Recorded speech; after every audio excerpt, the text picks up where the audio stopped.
Inside the Hongqing train, Xiao AI was driving across the Sheikh Plains in search of viable level 2 iron ore, while I started taking inventory of the loot from this trip. First up were 3 vehicle accessory blueprints: a blue tier accessory, the Hive platform; a gold tier accessory, the holographic projection; and a green tier accessory, the propeller. There was also a special item: white gloves, 2 Murphy stones, and some miscellaneous rare resources like snake fangs. But the most important thing was the train ultimate skill, absolute defense. All top-tier stuff. Looking at this haul, the corners of my mouth couldn't help but curl up in satisfaction. The Hive platform was a base for drones. I finally had drones.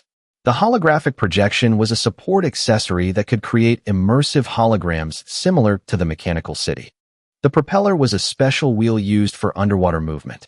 As for the white gloves, wearing them slightly boosted my overall physical stats.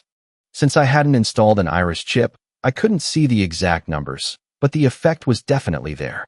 Still, what satisfied me the most was the train ultimate, absolute defense. This was the second train ultimate I owned. I immediately upgraded the ultimate skill console accessory to level 10, and 9 triangular slots instantly appeared on the console. Normally, each train could only have a maximum of 5 ultimate skills because this accessory could only be upgraded to level 5, with each level adding 1 slot. But I was different. I could have 20 slots, or even more, as long as I had enough train ultimate skills. Train ultimate, absolute defense. Effect. Upon activation, it combines the levels of the steel armor and energy shield defense accessories to form a higher level energy shield that lasts for 10 seconds. Cooldown, 10 days. I hadn't upgraded the energy shield before, mainly because my armor level was already high enough. But now, upgrading the energy shield definitely had to be put on the agenda.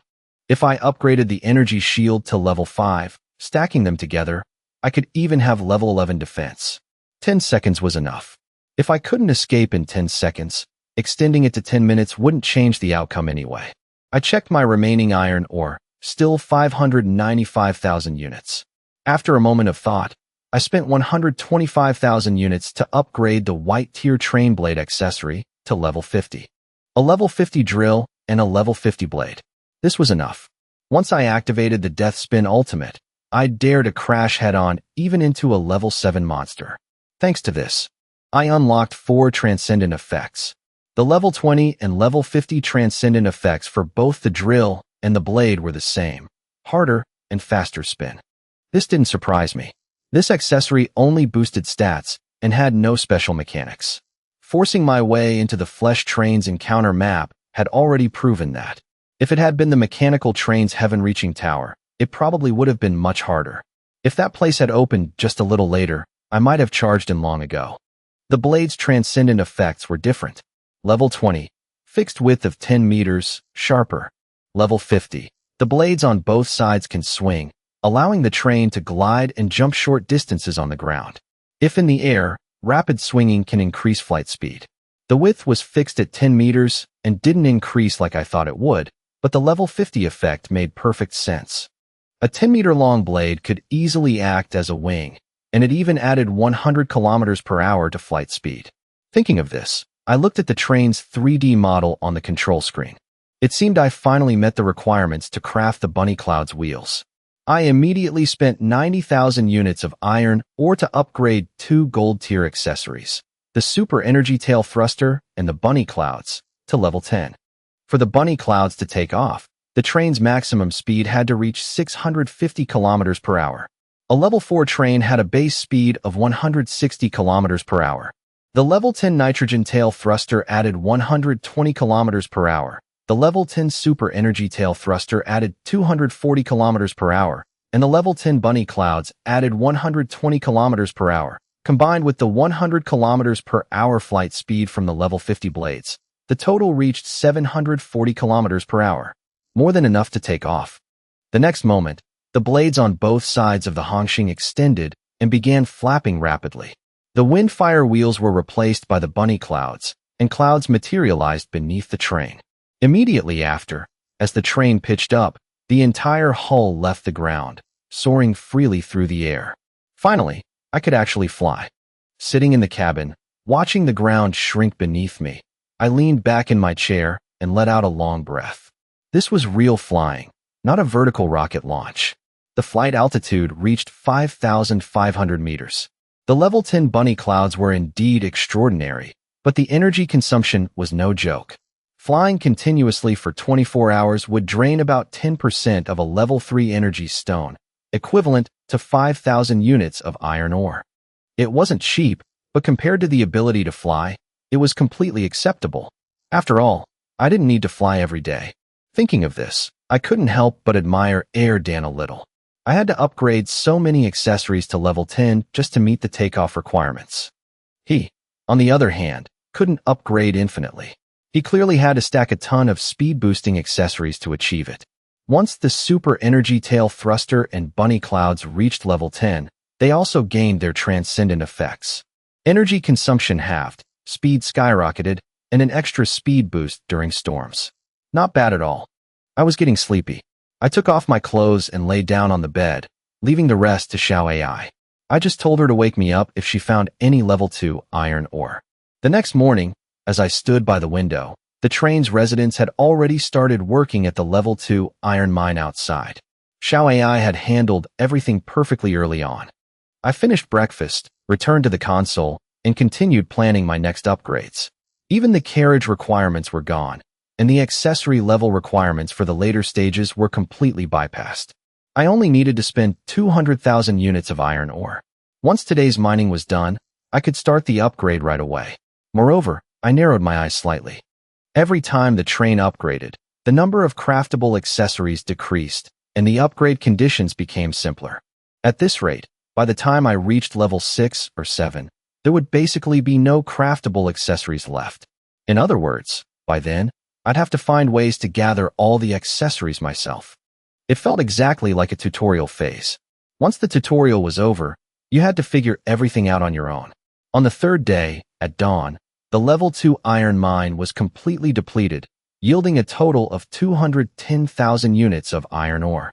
Without hesitation, I took out 200,000 units to upgrade the train. Soon after, lines of text appeared on the screen. Your train has been upgraded to level 5. After reaching level 5, the number of craftable accessories has decreased to 4. A new function also appeared on the console, mecha crafting. I was a bit stunned when I saw this. This wasn't an accessory, but a new feature that allowed for the customization of exclusive mechas, using a single soldier exoskeleton as the frame. This was a real mecha, capable of defense and ranged attacks, not just a simple exoskeleton. The stronger the mecha, the higher the overall physical stats required from the pilot. However, crafting a mecha required a mecha blueprint, and I didn't have any right now. But there was good news. The crafting material wasn't iron ore, but red core rock. This was a rare resource. I had mined 180,000 units of it back at Huayuan Iron Ridge and had never used it. It was practically gathering dust in storage. I didn't expect it to come in handy when the train reached level 5. Good stuff. I chuckled. It seemed those 180,000 units of red core rock finally had a use. Next, I took a card out of the drawer and inserted it into the console. Looking at the coordinates displayed on the screen, the Hongxing immediately sped off into the distance across the wilderness. The feature was great, but without a mecha blueprint, I couldn't use it yet. I decided to go see what the goblin ruins were all about. 2 hours later, the Hongxing stopped in front of a low mountain. This mountain looked very ordinary, only about a dozen meters high. If it weren't surrounded by plains, I wouldn't even call it a mountain. The next moment, a flash of white light erupted from the card in the drawer. The mountain in front of me suddenly split open, revealing a cave large enough for the train to pass through. It seemed this card wasn't just a map, but a key. As the Hongxing entered, a line of text appeared on the control screen. You have successfully entered the Goblin Ruins encounter map. Once the train was fully inside the passage, the mountain immediately closed up, leaving no visible cracks from the outside. The passage led downward. After traveling along it for about 10 minutes, the train arrived at the center of an underground plaza. The surrounding walls were covered in murals depicting goblins mining, living, singing, dancing, and holding rituals. At the edge of the plaza sat a goblin train, though it had long been abandoned. Suddenly, a floating screen of light appeared in midair, Welcome to the Goblin Ruins. Goblins were once one of the most hard-working races in the universe. They had no ambition to conquer. They only wished to live in peace with humans and quietly build their underground cities. Occasionally cursing at stupid humans was their only hobby, and this hobby only grew after humans frequently insulted them for being ugly. However, the descent of the apocalypse declared the complete extinction of this small race. Perhaps in the distant future, Goblin civilization will have a chance to revive. But before that, you may accept their final gift to become stronger, thereby helping human civilization survive a little longer. Train Captain, please choose one of 5 gifts of varying difficulty. If you fail, you will not be able to accept any other quests. S-rank difficulty reward. Gather the surviving goblins in the coming days and shelter them with your train. The quest is complete when over 50 goblins are sheltered. Note: when a civilization perishes, all goblins lose their intellect and turn into monsters that may attack or harass you. Please try to be tolerant for the honor of the order of civilization. A-rank difficulty reward. Slumber here for 30 days. Your consciousness will enter the virtual space of the final battle. Successfully surviving will clear the quest. The reward is a random blue-tier accessory blueprint. B-rank difficulty reward. Watch a video of the Goblin City before its destruction and correctly answer 4 out of 5 questions. The reward is a random gold-tier accessory blueprint. C-rank difficulty reward. Transfer your consciousness into a goblin and mine 12 units of iron ore within 24 hours. The reward is a random green-tier accessory blueprint. D-rank difficulty reward. Share a room with a goblin of the opposite sex. The reward is a random white-tier accessory blueprint. All blueprints in this map are exclusive accessories for the goblin train and cannot be used on mechanical or flesh trains. A flash of shock crossed my eyes. I naturally chose the S-rank difficulty. It was a no-brainer. But this interface made me realize something. So this was how some monsters were formed. When a civilization perished, the surviving creatures turned into monsters. Like the goblins. Or like the zombies. The zombies in this world weren't created by a virus, nor were they mutated locals. They were the creatures of other completely destroyed civilizations. If the human civilization on this planet also perished, the outcome would probably be the same. I shook my head, pushing the thought away, and called Daba off the train, wondering if I could choose all of them, except the last one, of course. Sure enough, when Daba saw the goblin murals, his eyes immediately turned red. He fell to his knees and wept loudly, clearly missing his homeland and lost kin. I pointed at the light screen and asked if he could help me choose, but he couldn't see it at all. To him, it was just empty air. It seemed this screen was only visible to the train captain. With no other choice, I directly confirmed the S-rank difficulty reward. Almost instantly, a voice echoed in my ear. You have completed the S-rank difficulty quest in the Goblin Ruins encounter map. Received special item, Order of Civilization. I looked down at the token in my hand. I couldn't tell what material it was made of, but it felt quite heavy. Special item, Order of Civilization. Special effect, can help rebuild a civilization. Recommended for use only when the train reaches level 20 or above. Activating this token will make you the target of countless enemies. Activation allows entry into the Goblin Tomb once a month for a maximum of 48 hours each time. Not bad. I held the token, chuckling. Daba had mentioned before that every time he died, he would appear in a pitch-black space scattered with countless resource mines and various items. His goblin train was crafted in that very space. And now, with the Order of Civilization in hand, I could enter that place too. It would be a Garden of Eden belonging solely to me, filled with countless sweet fruits I could pick at will. Although special items didn't have tiers, among all the special items I'd ever owned, this Order of Civilization was absolutely top tier. The S-rank difficulty reward was equivalent to the heart of machinery. Comparatively, it wasn't necessarily worse, just focused on something different. Then, I looked at the fading light screen. A 30-minute countdown appeared on it, requiring me to leave this encounter map within the time limit. As for the C-rank difficulty reward, the description still read, transfer your consciousness into a goblin. Enter an extremely dark place and mine 12 units of iron ore within 24 hours. But behind it, it said, search failed, cannot select. In other words, were the slumbering goblins in that dark space actually just the group behind me? That didn't make sense. Back at Huayuan Iron Ridge, many goblins had been killed by other train captains. Logically, they should have returned to this space called the Goblin Tomb too. So why couldn't it be selected? I thought about it for a moment, and when I couldn't figure it out, I simply stopped trying. I have a pretty good habit. If I can't figure something out, I don't force myself to keep thinking about it. That way, I don't wear down my own mental state. Many human psychological issues stem from obsessing over things they can't understand. Leaving the Goblin Ruins map, I didn't linger. I directly activated the Order of Civilization on the Sheh Plains. Using it early meant the cooldown would start early too. The next moment, a black-bordered portal, sparkling like a starry sky in the center, slowly materialized in front of me. The portal was massive, towering 30 meters high, almost big enough for a heavy truck to drive in vertically. The horn blared, and the Hongxing immediately charged into the giant portal, quickly entering a pitch-black space.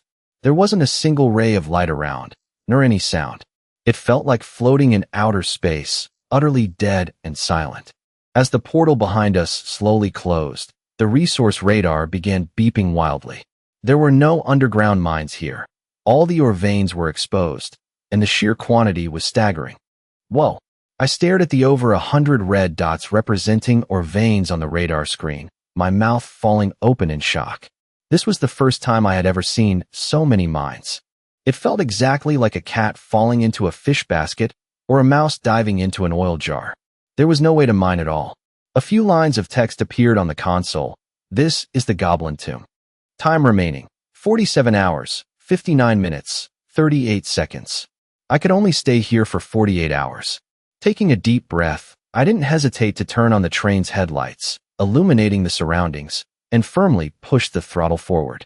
With only 48 hours to maximize the haul, I absolutely had to find higher level iron ore, like level 3 ore. Right now, everything around was level 2, but with such density, level 3 ore couldn't be too far away.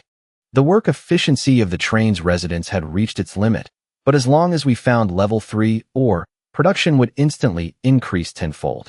3 minutes later, level 3 iron ore appeared on the resource radar, and it was 2 veins right next to each other. I immediately stopped the train. An announcement echoed in the ears of all the train's residents. From now on, everyone will work continuously for 48 hours. Cola, food, and water will be provided for free, unlimited. You can only sleep after 48 hours. Soon after, a large number of residents rushed out with pickaxes, their faces flushed with excitement as they ran toward the mining area. I looked out the window and sighed with regret. Actually, I was about to say 3 cigarettes per person. Those were great for staying awake. But cigarettes were a non-renewable resource, and we didn't have many left on the train. If I handed them out, we'd barely have any reserves. Even though we could scavenge quite a few every time we entered a city, at the end of the day, every cigarette smoked was one gone forever. I wondered if there was a cigarette production line. We already had a beer production line, so surely there was one for cigarettes? We could only stay here for 48 hours. In that case, what was the point of sleeping? Definitely no sleeping. Even if they were exhausted in the last dozen hours, they'd just have to push through. Mine as much as possible. It wasn't every day we had meat to eat. When there was meat, you gorged yourself. Who had time to think about table manners now? I even wondered if I could leave the residents here when I exited this space, prepare enough food and water for them, and then come back to pick them up next time. There were no monsters in this space, and the enemy radar showed no reaction. It seemed very safe, but on second thought, it probably wouldn't work. Daba, who was still immersed in his emotions from seeing the goblin murals, wasn't the first to rush out when the train doors opened this time. He followed the crowd off the train looking lost, but when he saw the scene before him, he was completely stunned. In the distance was a dark, boundless abyss. The ground was uneven and full of craters, and the air carried a familiar scent of decay. When he looked down and saw half a pickaxe handle sticking out of the ground, he stood frozen for a long time before muttering, "Is this? Am I home? I don't remember dying. If I didn't die, how did I come back here?" Daba stood in a daze for a long while, then turned to look at the Hongxing behind him and the crowd of residents wielding pickaxes to mine nearby. Finally, it dawned on him. The human prophet seemed to be even more powerful than he thought. He could even enter a place like this. In the past, every time he died, he would enter this space. The other tribesmen fell into a deep slumber after death. Only he retained his consciousness. Alone, with a single pickaxe, he had mined or hear bit by bit. Back then, he didn't even have a level 3 pickaxe, only a level 1. He didn't know how long he had mined, nor did he feel tired.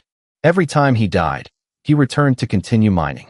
So much time passed that even the concept of time blurred. Finally, one day, a goblin train was crafted. He remembered being incredibly thrilled, driving that train wildly through the dead space, excitedly telling his tribesmen about it, even though he knew they were asleep and couldn't hear him. Later, the goblin train grew stronger, even upgrading to level 2. Every time he went out on a mission, he returned intact. Back then, he used to think that maybe, by the time this train was fully built, the goblin civilization wouldn't be completely wiped out. Until the day he met the human prophet in the doomsday abyss. The goblin train he had spent countless days and nights building was completely destroyed. In that moment, he felt true despair, as if he had died all over again. But when the human prophet convinced him to submit and promised to help rebuild the goblin civilization, that sorrow suddenly vanished. The human prophet was very strong. With his help, the goblin civilization definitely had a chance to revive. More importantly, the prophet always respected the goblins and never mocked their appearance. To follow such a person was an honor for Daba. That human prophet is really something, the black market merchant muttered beside him, his eyes full of shock. Of course he is, Daba said proudly, patting the merchant's shoulder. I know you can't do heavy lifting, so just stay on the train. I'm going to work. Remember, don't use your abilities recklessly, or you'll never be able to return to this train. In truth, if the black market merchant wanted to leave the train, no one could stop him. He just stayed voluntarily. Initially, it was because he submitted to Daba. Later, after hearing so many stories about this captain and witnessing the power of that missile firsthand, he truly submitted to Chun Mang. Daba took a deep breath, hoisted a pickaxe over his shoulder, and with 100 goblins behind him, he craned his neck and shouted, "You stupid humans, get out of the way. Make room for the great Daba." In the silent space, the train residents continuously swung their pickaxes at the level 3 iron or veins, everyone incredibly focused. It wasn't every day they had a mine to dig, and without mining, they couldn't earn Hanshin credits. Especially these 2 days, with free cola, their stamina could continuously recover. Thud! A distracted middle-aged man swung his pickaxe slightly off target. Just as he was about to swing again, something fell off. He bent down to dig through the dirt and unearthed a train token. His heart pounded, sweat quickly poured down his face, and his eyes filled with conflict. Life on the Hongxing was very good right now, much better than before. But if he could own a train of his own, he could live like Boss Mang. However, in just half a minute, he ran through countless possibilities and arrived at a single conclusion: certain death. Not only that, if he was caught hiding a train token, according to the train's rules, it was still a death sentence. Finally, he sighed, grabbed the train token, and walked quickly toward the guard. Once the decision was made, his whole body instantly felt lighter. A train token. Shan Miaozi took the item, inspected it closely, and said, "I'll report this to Brother Biao. What's your resident number? The reward will be transferred directly to your account." Number 891. The middle-aged man breathed a sigh of relief and smiled, his mind completely at ease. Over in the Mount Galuan area, Dan was sitting at the console of the Zhonglong. Looking anxious, he kept trying to reach Chun Mang's chat window on the train radio, but he couldn't get through at all. He didn't know what Chun Mang was doing. Was he sleeping in the middle of the day? Or was he somewhere the radio signal couldn't reach? Finally, he sighed helplessly and muttered, "Brother, I thought of you first when something good came up, but I can't reach you, so you can't blame me." Looking at the cave in front of him, Dan grew even more certain. He was deep underground. When he noticed all the monsters in Mount Galuan had disappeared, he immediately guessed a hidden map was about to open here. After multiple explorations, he finally found an unusual valley and discovered a hole made by a drill. He originally wanted to call Chun Mang to explore it together, but since he couldn't reach him, he had to go in alone. The moment his headlights flicked on, Two giant worms appeared before his eyes, accompanied by a roar, "Run." Text appeared on the screen. This is an exclusive encounter map for flesh trains. Flesh weapons. Erdan immediately panicked and fled. He didn't dare breathe easily until he ran all the way back to the Sheh Plains. This was indeed an encounter map, but it was exclusive to flesh trains. It wasn't something a mechanical train could touch. Wait a minute. Erdan's expression gradually turned strange. His level 3 drill definitely wouldn't have made a dent in that wall of flesh. It had to be at least a level 10 drill. And in these Sheh Plains, the only person who could possibly own a level 10 drill was probably just one guy. That hole. Could it have been drilled by him? The more he thought about it, the more likely it seemed. Erdan wiped the cold sweat from his forehead, feeling a wave of emotion. Good thing he couldn't reach him. Otherwise, if that guy eagerly rushed over only to find that the so-called encounter map was just a hole he drilled himself, his face would definitely turn pitch black. Did an accessory like a drill really need to be upgraded to level 10? But he had to admit, that guy's growth speed was simply too fast. He had just checked the regional leaderboard for the Sheh Plains and saw that the guy had already reached level 5, jumping straight from 34th to 12th place. At this rate, it probably wouldn't be long before he climbed straight to the top. It was outrageous. A level 5 train ranked higher than his level 6 train. Just thinking about it was embarrassing. Whatever. Erdan gathered his thoughts and seriously looked at the information on the control screen. A blizzard was raging in the ice and snow world green zone behind Mount Guluan. Rumor had it that after an avalanche, a giant arm was exposed on the mountain peak. He decided to go take a look. Not every train could fly. To fly, besides the Bunny Clouds accessory, you needed a lot of other speed-boosting accessories. And that arm was located at an altitude of 2,000 meters. Besides him, probably not many people could get close enough to investigate. Let's go. Erdan took a deep breath and drove his train back into the Mount Guluan area, preparing to cross it to reach the ice and snow world. As for the yellow zone behind Mount Guluan, he had absolutely no intention of setting foot there. He planned to wait until Chun Meng reached level 6 and go together. It would be safer that way. He could also see if he could score a mecha blueprint. It had been so long, and he still hadn't seen a trace of one. They really were hard to find. Inside the goblin tomb, I looked expressionlessly at the blueprint in my hand, stayed silent for a long time, and then looked up at Biaozi in front of me. You're saying this mecha blueprint was dug up from the ground? Biaozi nodded seriously. Not just the mecha blueprint, but also train tokens, broken pickaxes, iron ore, copper ore, scattered tiles, and even spider webs and goblin skeletons. All sorts of random stuff. We're digging up everything. All right, I get it. You can go. In the train cabin, I looked at the 3 blueprints in my hand. One was a mecha, and the other 2 were vehicle accessories. They were all green tier, but damaged. The experiment I had been pondering for a long time finally had a conclusion. Blueprints could be damaged, and these looked like they had been damaged for a very long time, completely faded. Only the mecha blueprint in my hand was intact. Green tier mecha blueprint, Enforcer Mark II, a burst-type melee mecha. All firepower has been stripped away, maximizing defense and speed. The outer armor and giant axe are both level 4. Maximum speed reaches 140 kilometers per hour. Installing a level 2 energy core allows for 100 hours of combat. Requires overall physical stats above 13.5 to pilot and above 14.0 to unleash its full power. No mental strength requirement. Crafting cost is 18,000 units of red core rock. I looked at the blueprint, sighed, and stepped off the train. I stuck 3 cigarettes into the ground. Looking up at the sky, I muttered, God really is looking out for me. Just as I was figuring out how to get a mecha blueprint, I picked one up.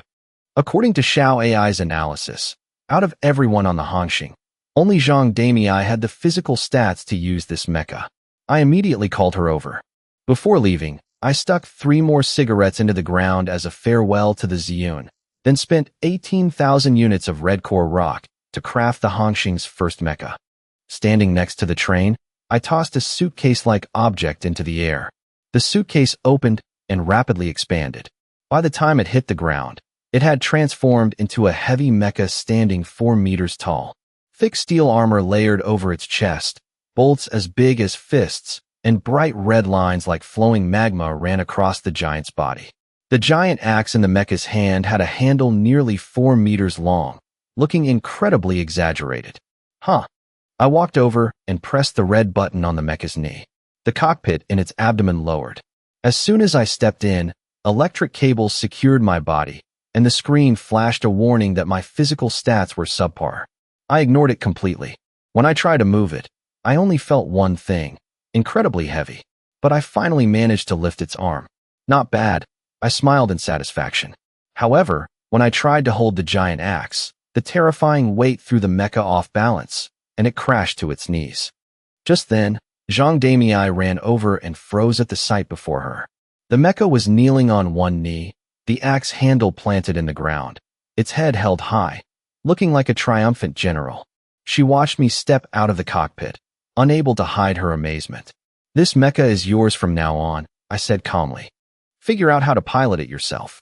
There's a manual inside." With that, I went into the train cabin and headed straight for the medical pod. My whole body ached to the bone. I didn't know if it was a muscle strain or a hairline fracture. I just knew it hurt. After recovering, I ate another burger and then entered the virtual space for combat training. If my physique was weak, I had to train. Otherwise, I wouldn't even be able to pilot a mecha in the future. Outside, Zhang Damei sat in the cockpit, excitedly piloting the mecha as it ran across the wasteland. Flash! She threw the giant axe into the air, leaped up to catch it, and smashed it down from above. The heavy mecha landed on one knee, dust flying, a red light flashing in its eye sockets. So cool. Zhang Damei grinned from ear to ear. This move would be her finishing strike from now on. Someone watching from afar couldn't help but sigh. The Hongxing's first mecha was given to her. It really makes you jealous. Biaozi stood to the side, watching the scene, and sighed deeply with emotion. All the residents on the train were mining. Those who used to sell meat, run shops, or handle cleaning were now all wielding pickaxes in the empty spaces nearby. There was a lot of good stuff buried underground. No one was allowed to slack off. Everyone had to work. We could only stay for 48 hours, so every ounce of labor had to be fully utilized. That mecha requires an overall physical stat of at least 13.5 to pilot and 14.0 to unleash its full power. Even if he gave it to you, you'd have to be able to drive it first. Lao Zhu curled his lip. He didn't need to do heavy labor directly. His job was to distribute supplies during these 48 hours, like cola, bread, and water, while staying alert for unknown dangers and keeping an eye out for anyone secretly hoarding contraband. Especially since someone had already turned in a train token, a second person would soon follow. When you have a hammer, everything looks like a nail. The train token itself had no direct use, but once it was in someone's pocket, all sorts of thoughts would breed, and sooner or later, it would cause trouble. "All right," Lao Zhu patted Biaozi's shoulder, sighing. "Get to work. I'm busy. Boss Mang ordered us to only stay for 48 hours, so give it your all." "Yeah." Biaozi looked toward Zhang Damei in the distance. She was constantly swinging the axe at the ground to dig up whatever might be buried underneath. He sighed softly and secretly made up his mind.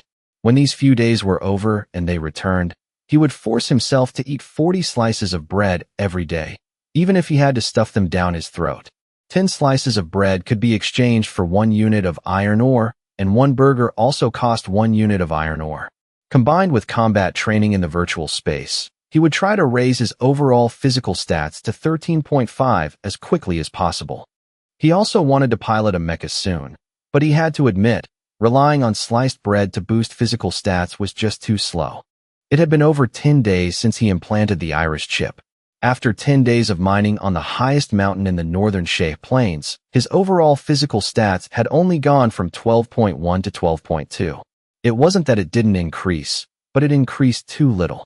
At this rate, who knew how long it would take to reach 13.5? Moreover, the system only displayed 1 decimal place, hiding the rest. In other words, he didn't even know if he went from 12.19 to 12.2, or just from 12.10 to 12.2. "I just have to." Biaozi gritted his teeth, looking at Zhang Damei, piloting the mecha in the distance, his eyes filled with both jealousy and admiration. His only option was to eat more sliced bread. Even if it meant eating 100 slices, he had to do it. Whether it worked or not, he had to try. After all, in the apocalypse, individual strength was always insignificant. Even if your overall physical stats reached 20.0, taking a clip from a heavy machine gun would still turn you into a bloody mess. Zhang Damei was so tough, yet she was still taken down by a Gatling gun in the arena. No matter how high your physical stats were, facing a level 2 monster barehanded was useless. Only when your physique was high enough did you have a chance to use those demanding heavy personal weapons. Like a mecha, I called Lao Zhu over, gave him a few instructions, recorded the coordinates of this place on the control screen, and then slowly pushed the throttle, driving the train deep into the black fog.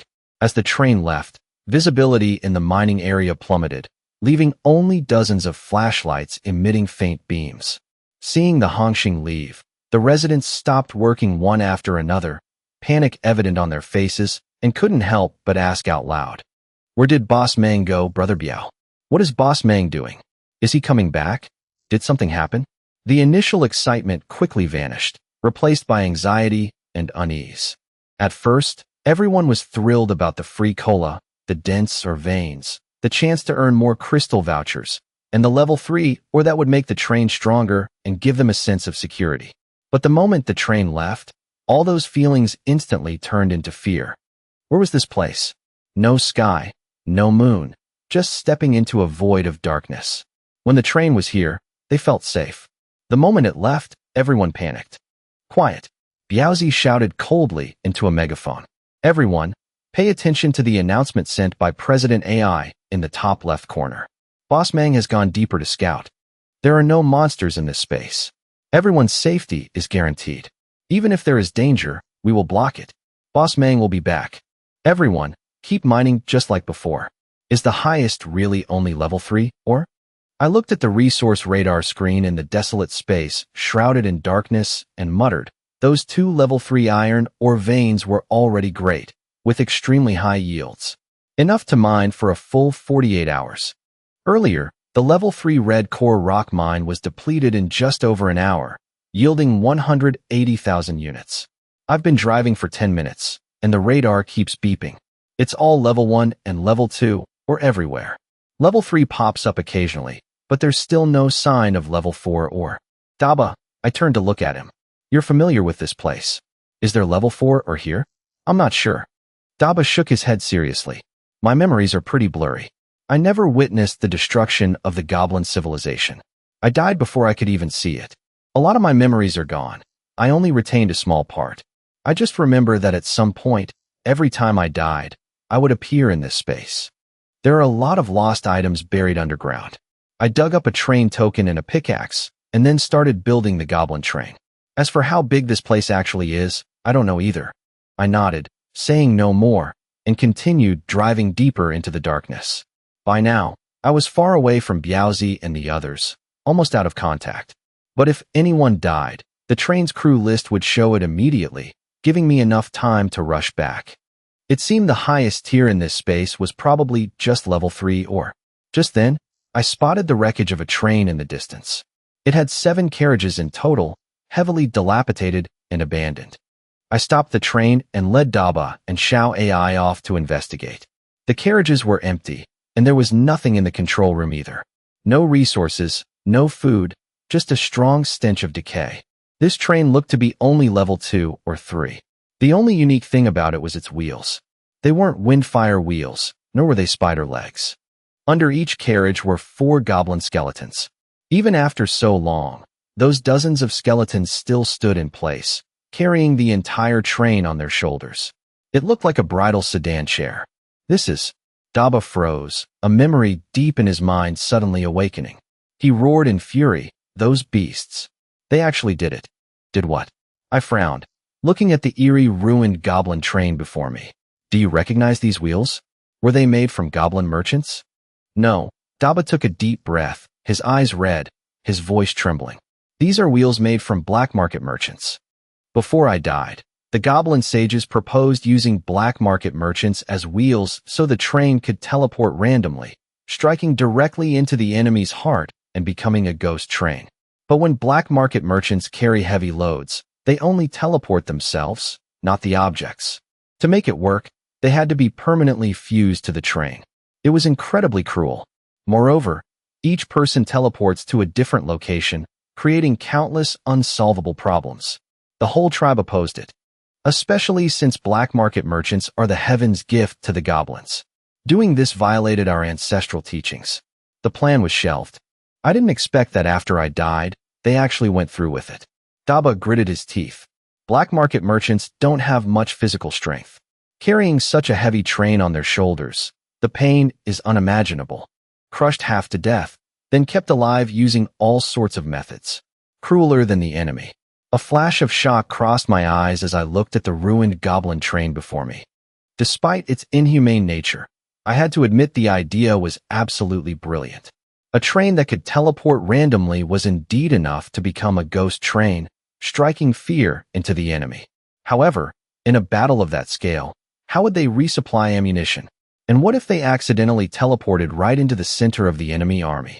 Not to mention a host of other issues, like how to control all the goblin merchants to teleport to the exact same spot.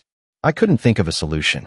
Sure enough, once war breaks out, schemers emerge endlessly, just like humans. Once a war starts, all sorts of crazy ideas and dark technologies are born one after another. Train captain, Daba looked at me with red eyes, his voice trembling. I want to bury these tribesmen here. They sacrificed too much. Yeah, bury them. I watched Daba start digging a hole, then glanced at the ruined goblin train. I had no intention of using the geothermal furnace to swallow it. Swallowing a level 2 or level 3 goblin train wouldn't yield much iron or anyway.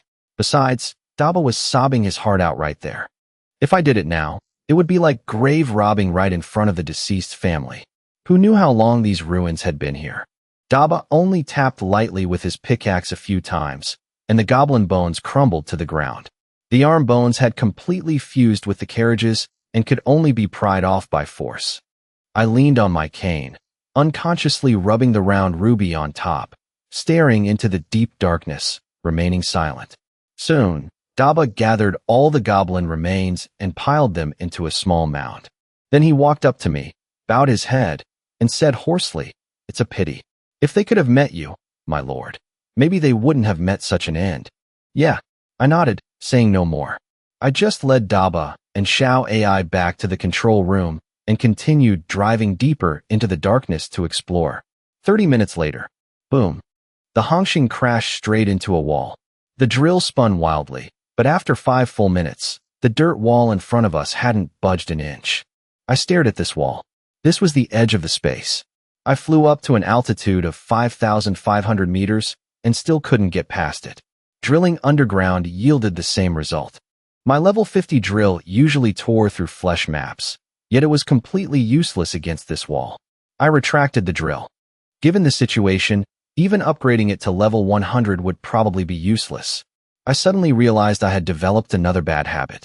In the past, when I encountered something I couldn't get past, I would avoid it or ignore it. But ever since I got the level 50 drill, I always wanted to try drilling through everything, just in case it worked. Let's head back. I shook my head, giving up on the idea.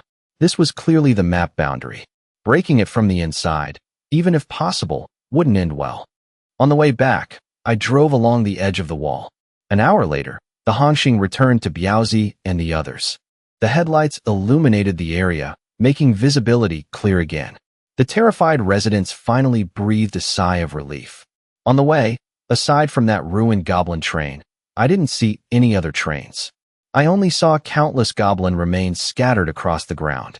Not intact corpses, but arms, legs, and shattered skulls, mostly half buried in the dirt, with only the white bones exposed. I originally thought the goblin tomb was circular, but it turned out to be a square, with equal sides and perfect right angles.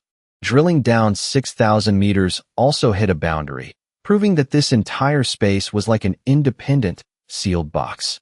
No sun, no sky, no clouds, no weather, yet there was no lack of oxygen.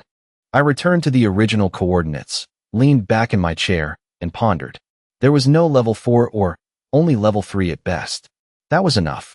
I just had to wait another 40+ hours. I looked at the console. The number 4.9 million units of iron ore appeared before my eyes, making the corners of my mouth curl up slightly. The goblin tomb didn't just have iron and copper ore, it also had wood. I prioritized iron ore. It was a pity there were no rare resources like red core rock. I could only enter once a month, which was truly a shame. But then I looked at the order of civilization in the drawer. If I just completed another S-rank quest in the Goblin Ruins, wouldn't I get another order of civilization?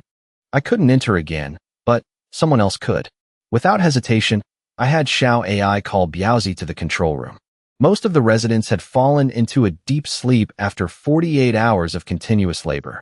Only Biaozi and Lao Zhu were left on shift. Biaozi walked in, looking anxious. I tossed a card-like object to him.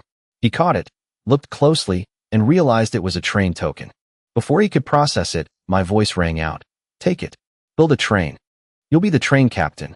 Biaozi immediately fell to his knees, tears welling up.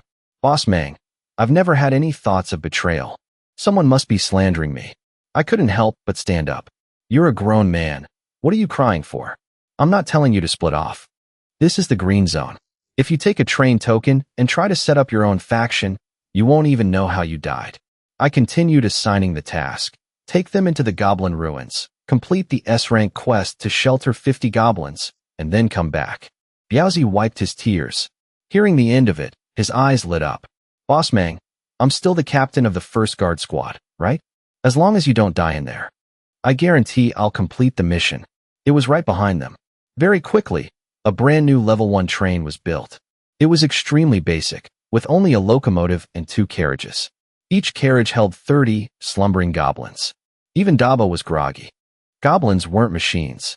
Mining continuously for 48 hours would break even a man of iron. Biaozi sat in the driver's seat, using his mind to control the level 1 train. For some reason, he felt uncomfortable all over, like sitting on pins and needles. Especially with the Hongxing still right behind him, the feeling was even more pronounced. He decided not to overthink it and directly inserted the card into the console. Soon, the small mountain ahead split open, revealing a passage just wide enough for the train to enter. He immediately pushed the throttle hard, driving the train inside. Hopefully, it would work. I watched the Goblin Ruins encounter map open once again, then glanced at the stack of train tokens in the drawer next to me. Over the past 48 hours, besides iron ore, the ground had been dug up quite a bit. The blueprints were still intact, though only the mecha blueprint was complete. The other blueprints were mostly scrap, and there were quite a few broken, messy parts. I didn't throw anything away. I collected it all. Who knew if I'd find suitable parts to repair them later? Anyway, the train's refrigerator had plenty of space. As long as it wasn't absolute garbage, I kept it all.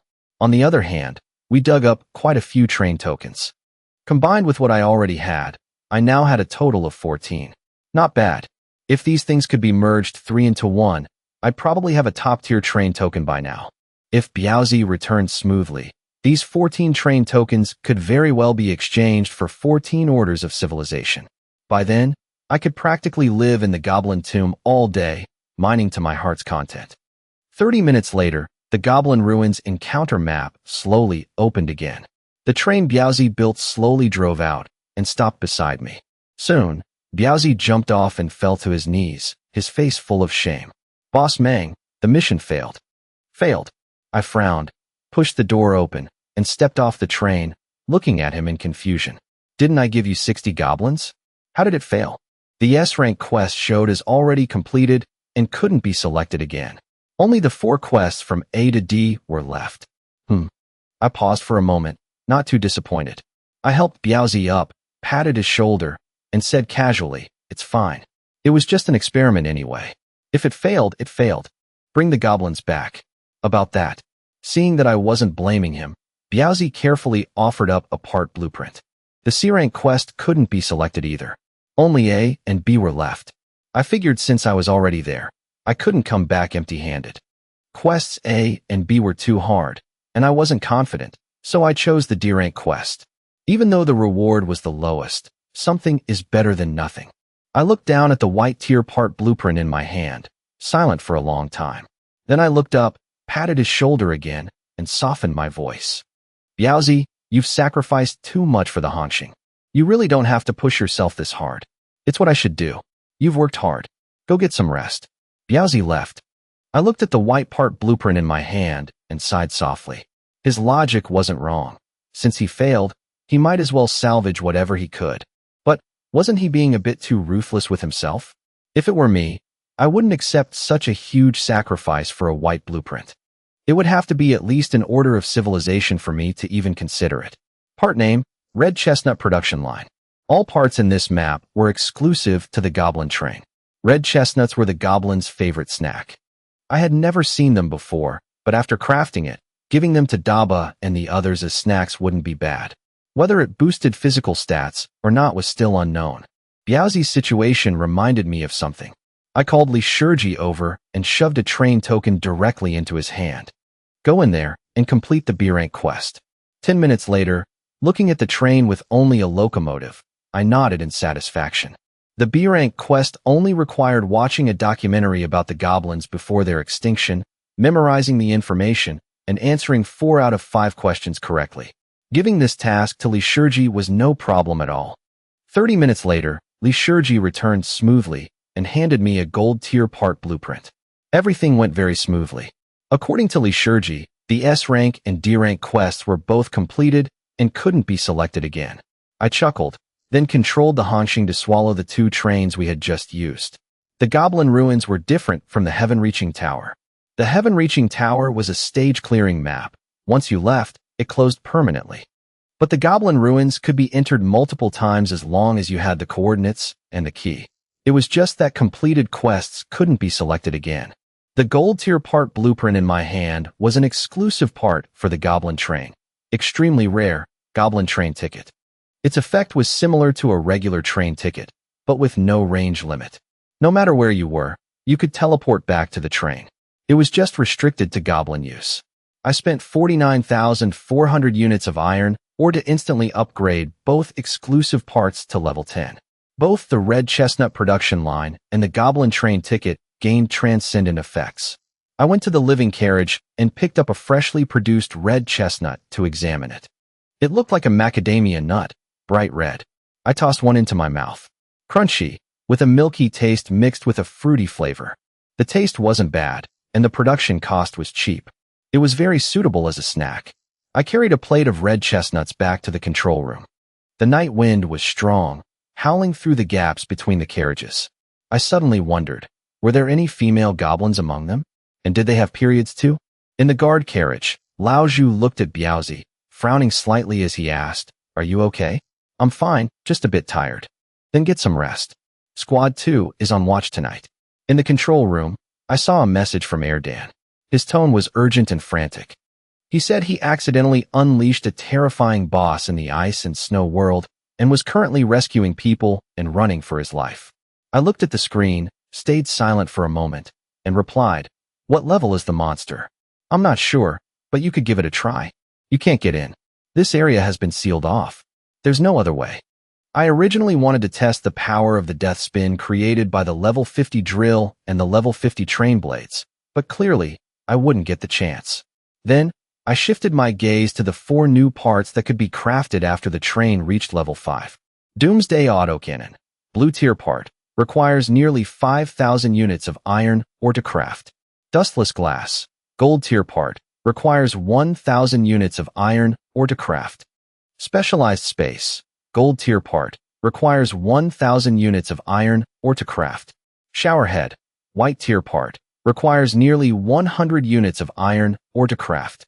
These were all parts unlocked only after the train reached level 5. Without overthinking it, I directly spent 96,500 units of iron ore to craft and upgrade the last 3 parts to level 10. The showerhead was a lifestyle part and had no special effects upon upgrading.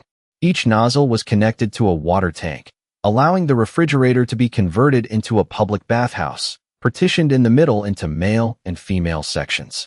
Previously, bathing on the train basically meant pouring mineral water into a basin and sitting in it. Now, it was much more convenient.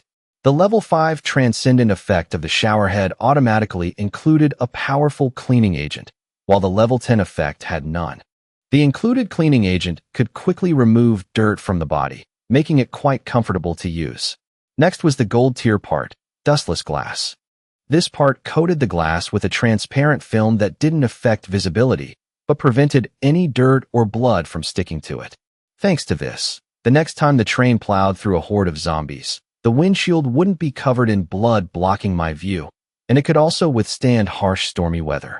The level 5 transcendent effect of the dustless glass allowed it to be freely adjusted into one-way glass. The level 10 transcendent effect could filter light, ensuring that light shining into the train wouldn't cause too much harm to the human body. One-way glass meant that when activated, I could see outside, but people outside couldn't see me. Of course, it could be adjusted the other way around, but in most situations, I'd almost never need to use it that way.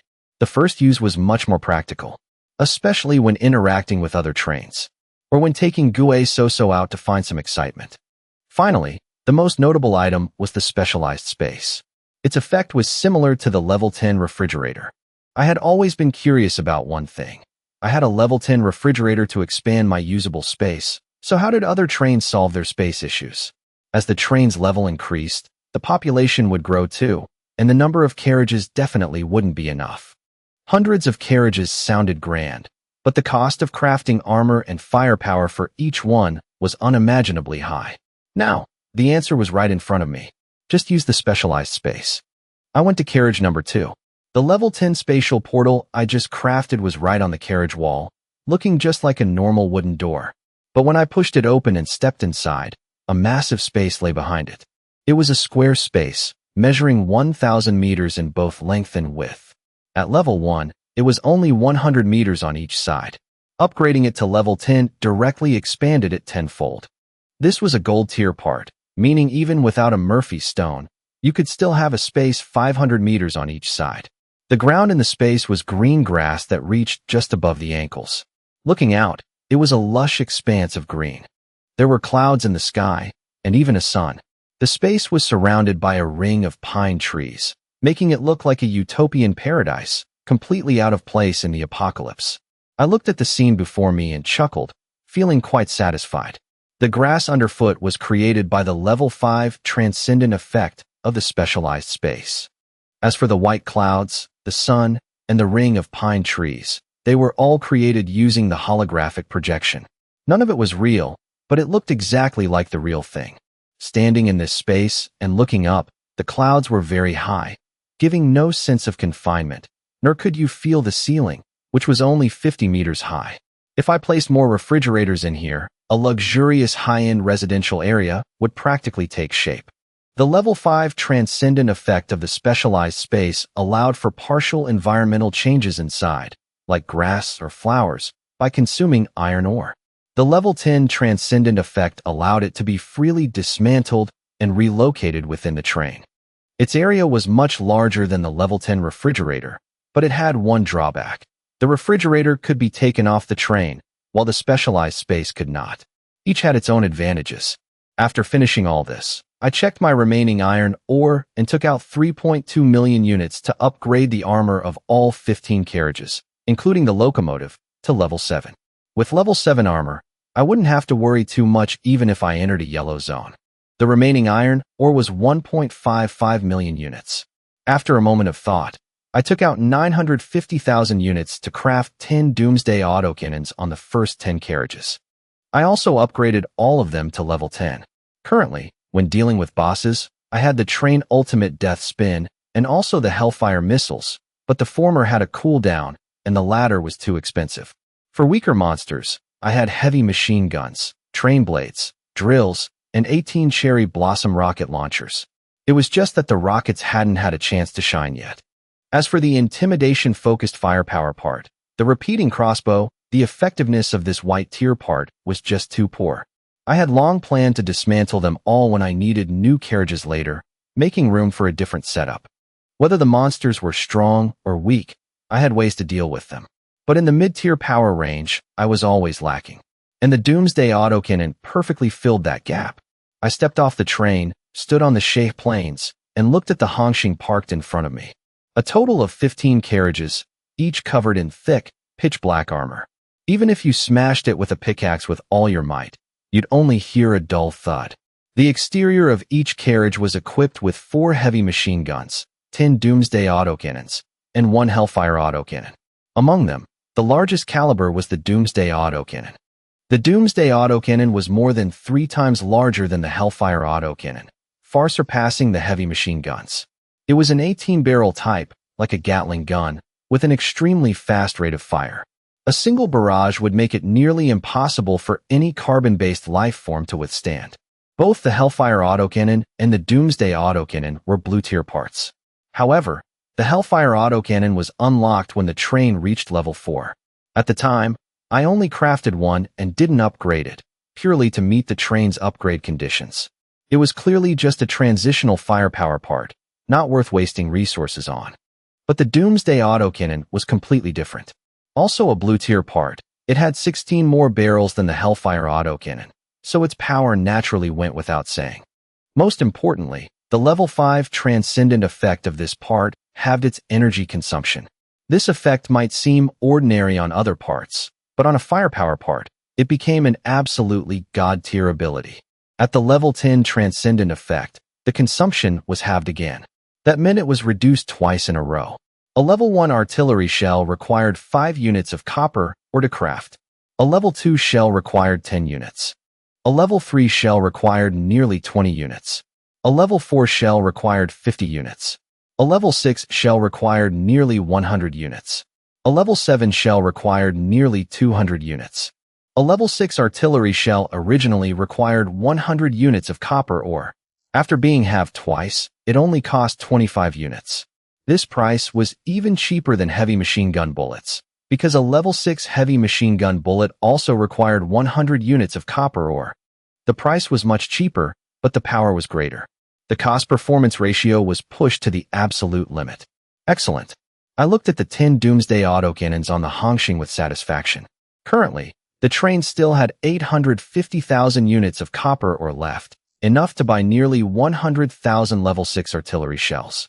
With 100,000 shells, carpet bombing an area wouldn't be a problem at all. These were mechanical cannons, not machine guns. Every shell would explode. I breathed a sigh of relief, a rare sense of security welling up in my heart. In the apocalypse, owning a train with a setup like this was pure enjoyment. The ammunition problem that had always given me a headache was solved in this very moment. Have consumption. For this effect to appear on a firepower part, it truly was a god-tier skill. If transcendent effects could be freely chosen, that would be amazing. If that were the case, I would change all the transcendent effects of every firepower part from level 1 to level 50 to have consumption. By then, I could basically walk sideways anywhere, leaving explosions in my wake wherever I went. I checked my remaining iron ore again. Only 600,000 units left. The ore I had painstakingly mined for 2 whole days was nearly depleted in just a few minutes. Right at that moment, someone sent me a private message. Train Yinshur, A rank potential, level 5. Friend, can we meet and talk for a bit? Someone asked me to act as a middleman. They want to get to know you. Yinshur. I frowned slightly. I remembered this train. It was the mechanical train with the highest potential on the Shay Plains, aside from mine. Without overthinking it, I clicked open the next message. Don't be so quick to refuse. In the apocalypse, everyone has the chance to encounter a fortuitous event, to skyrocket in one step. But that's not sustainable. All flesh trains with A-rank potential or higher on the Shay Plains have already been supported by them, including those in the white zones. Many trains have also received their sponsorship through the transport of slaves, resources, part blueprints, and many other things. You came out of Huayuan Iron Ridge. In your area, there are also a few high-potential trains that have received their support. I need to make one thing clear to you. They have absolutely no ill intentions. You absolutely must not think we want to harm you. In the apocalypse, our common enemy is the monsters.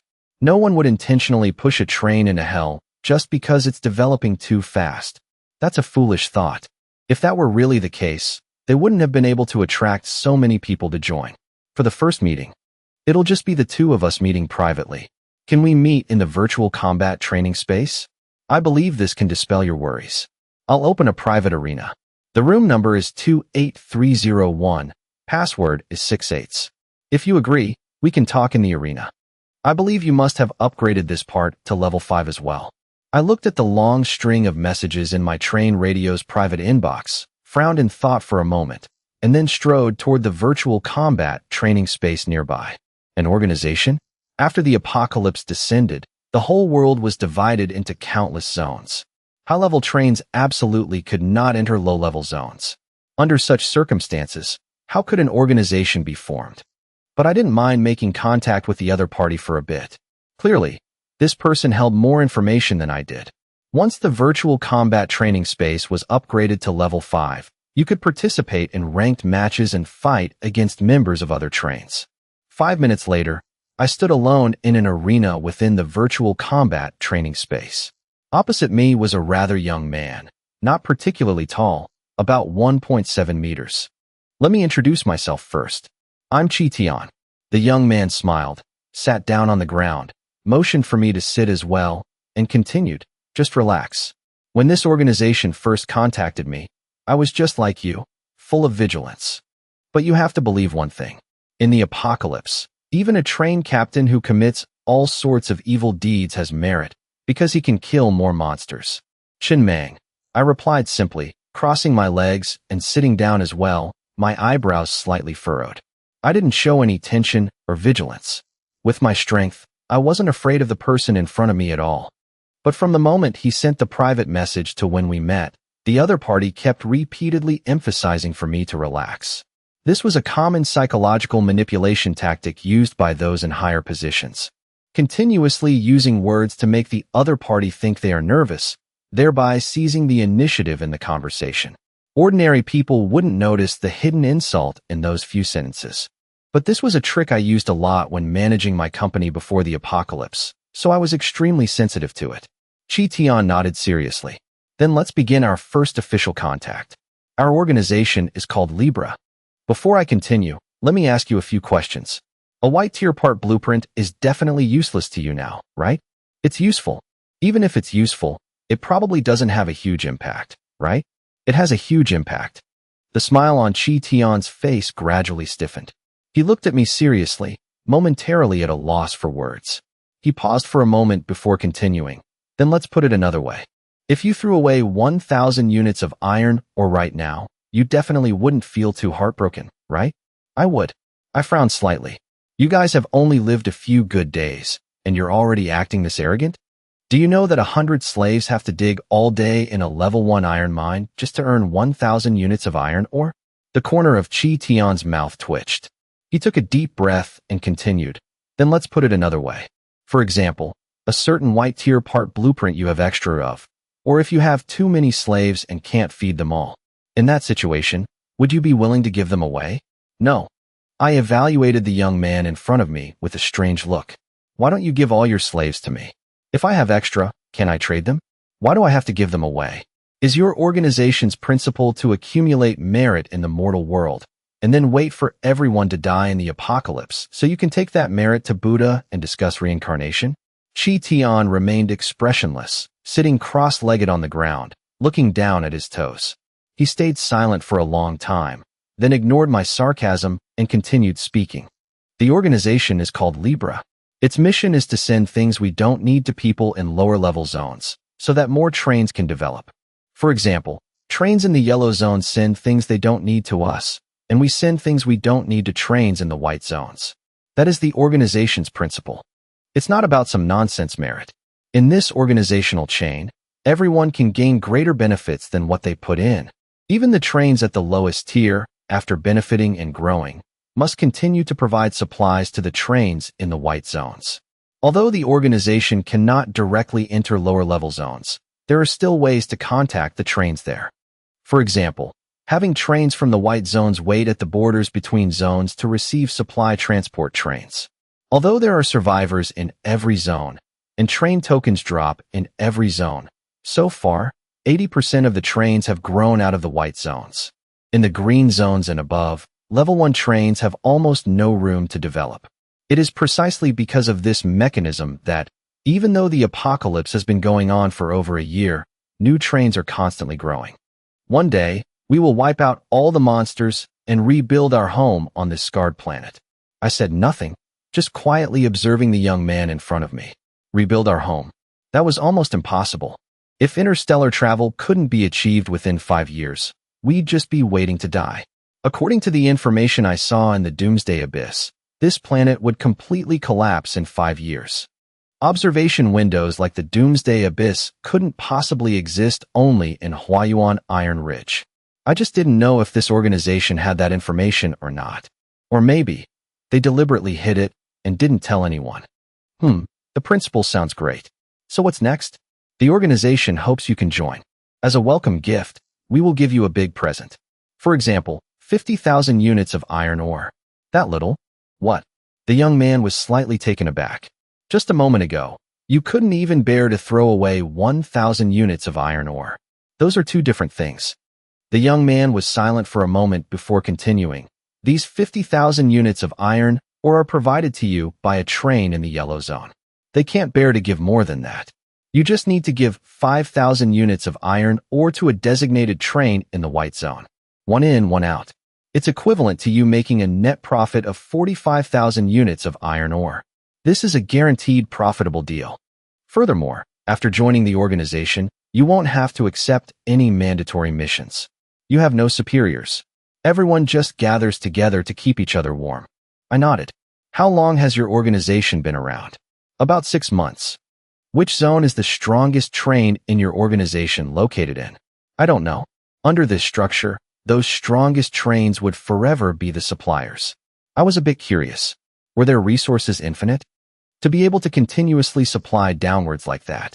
The young man fell silent again for a moment before saying, "You're asking too deep. I don't know. I didn't expect you to resist so strongly. Because the way I see it, this only has benefits and no drawbacks. Isn't it great for everyone to huddle together for warmth in the apocalypse?" I stood up and said casually, "But I'm too lazy to run to the white zone to give iron or to others, or to go to the yellow zone to receive those pitiful 50,000 units of iron ore. So you guys just keep huddling together for warmth. I'm fine being cold by myself." With that, I turned and walked toward the edge of the arena. But right at that moment, the young man's low voice sounded from behind. "I have to remind you of one more thing. Anyone who accepts the invitation but then refuses is considered anti-human. In the green zone, maybe no one really dares to touch you. But when you enter the yellow zone, the organization already has a base there. Unless you never step foot into the yellow zone for the rest of your life.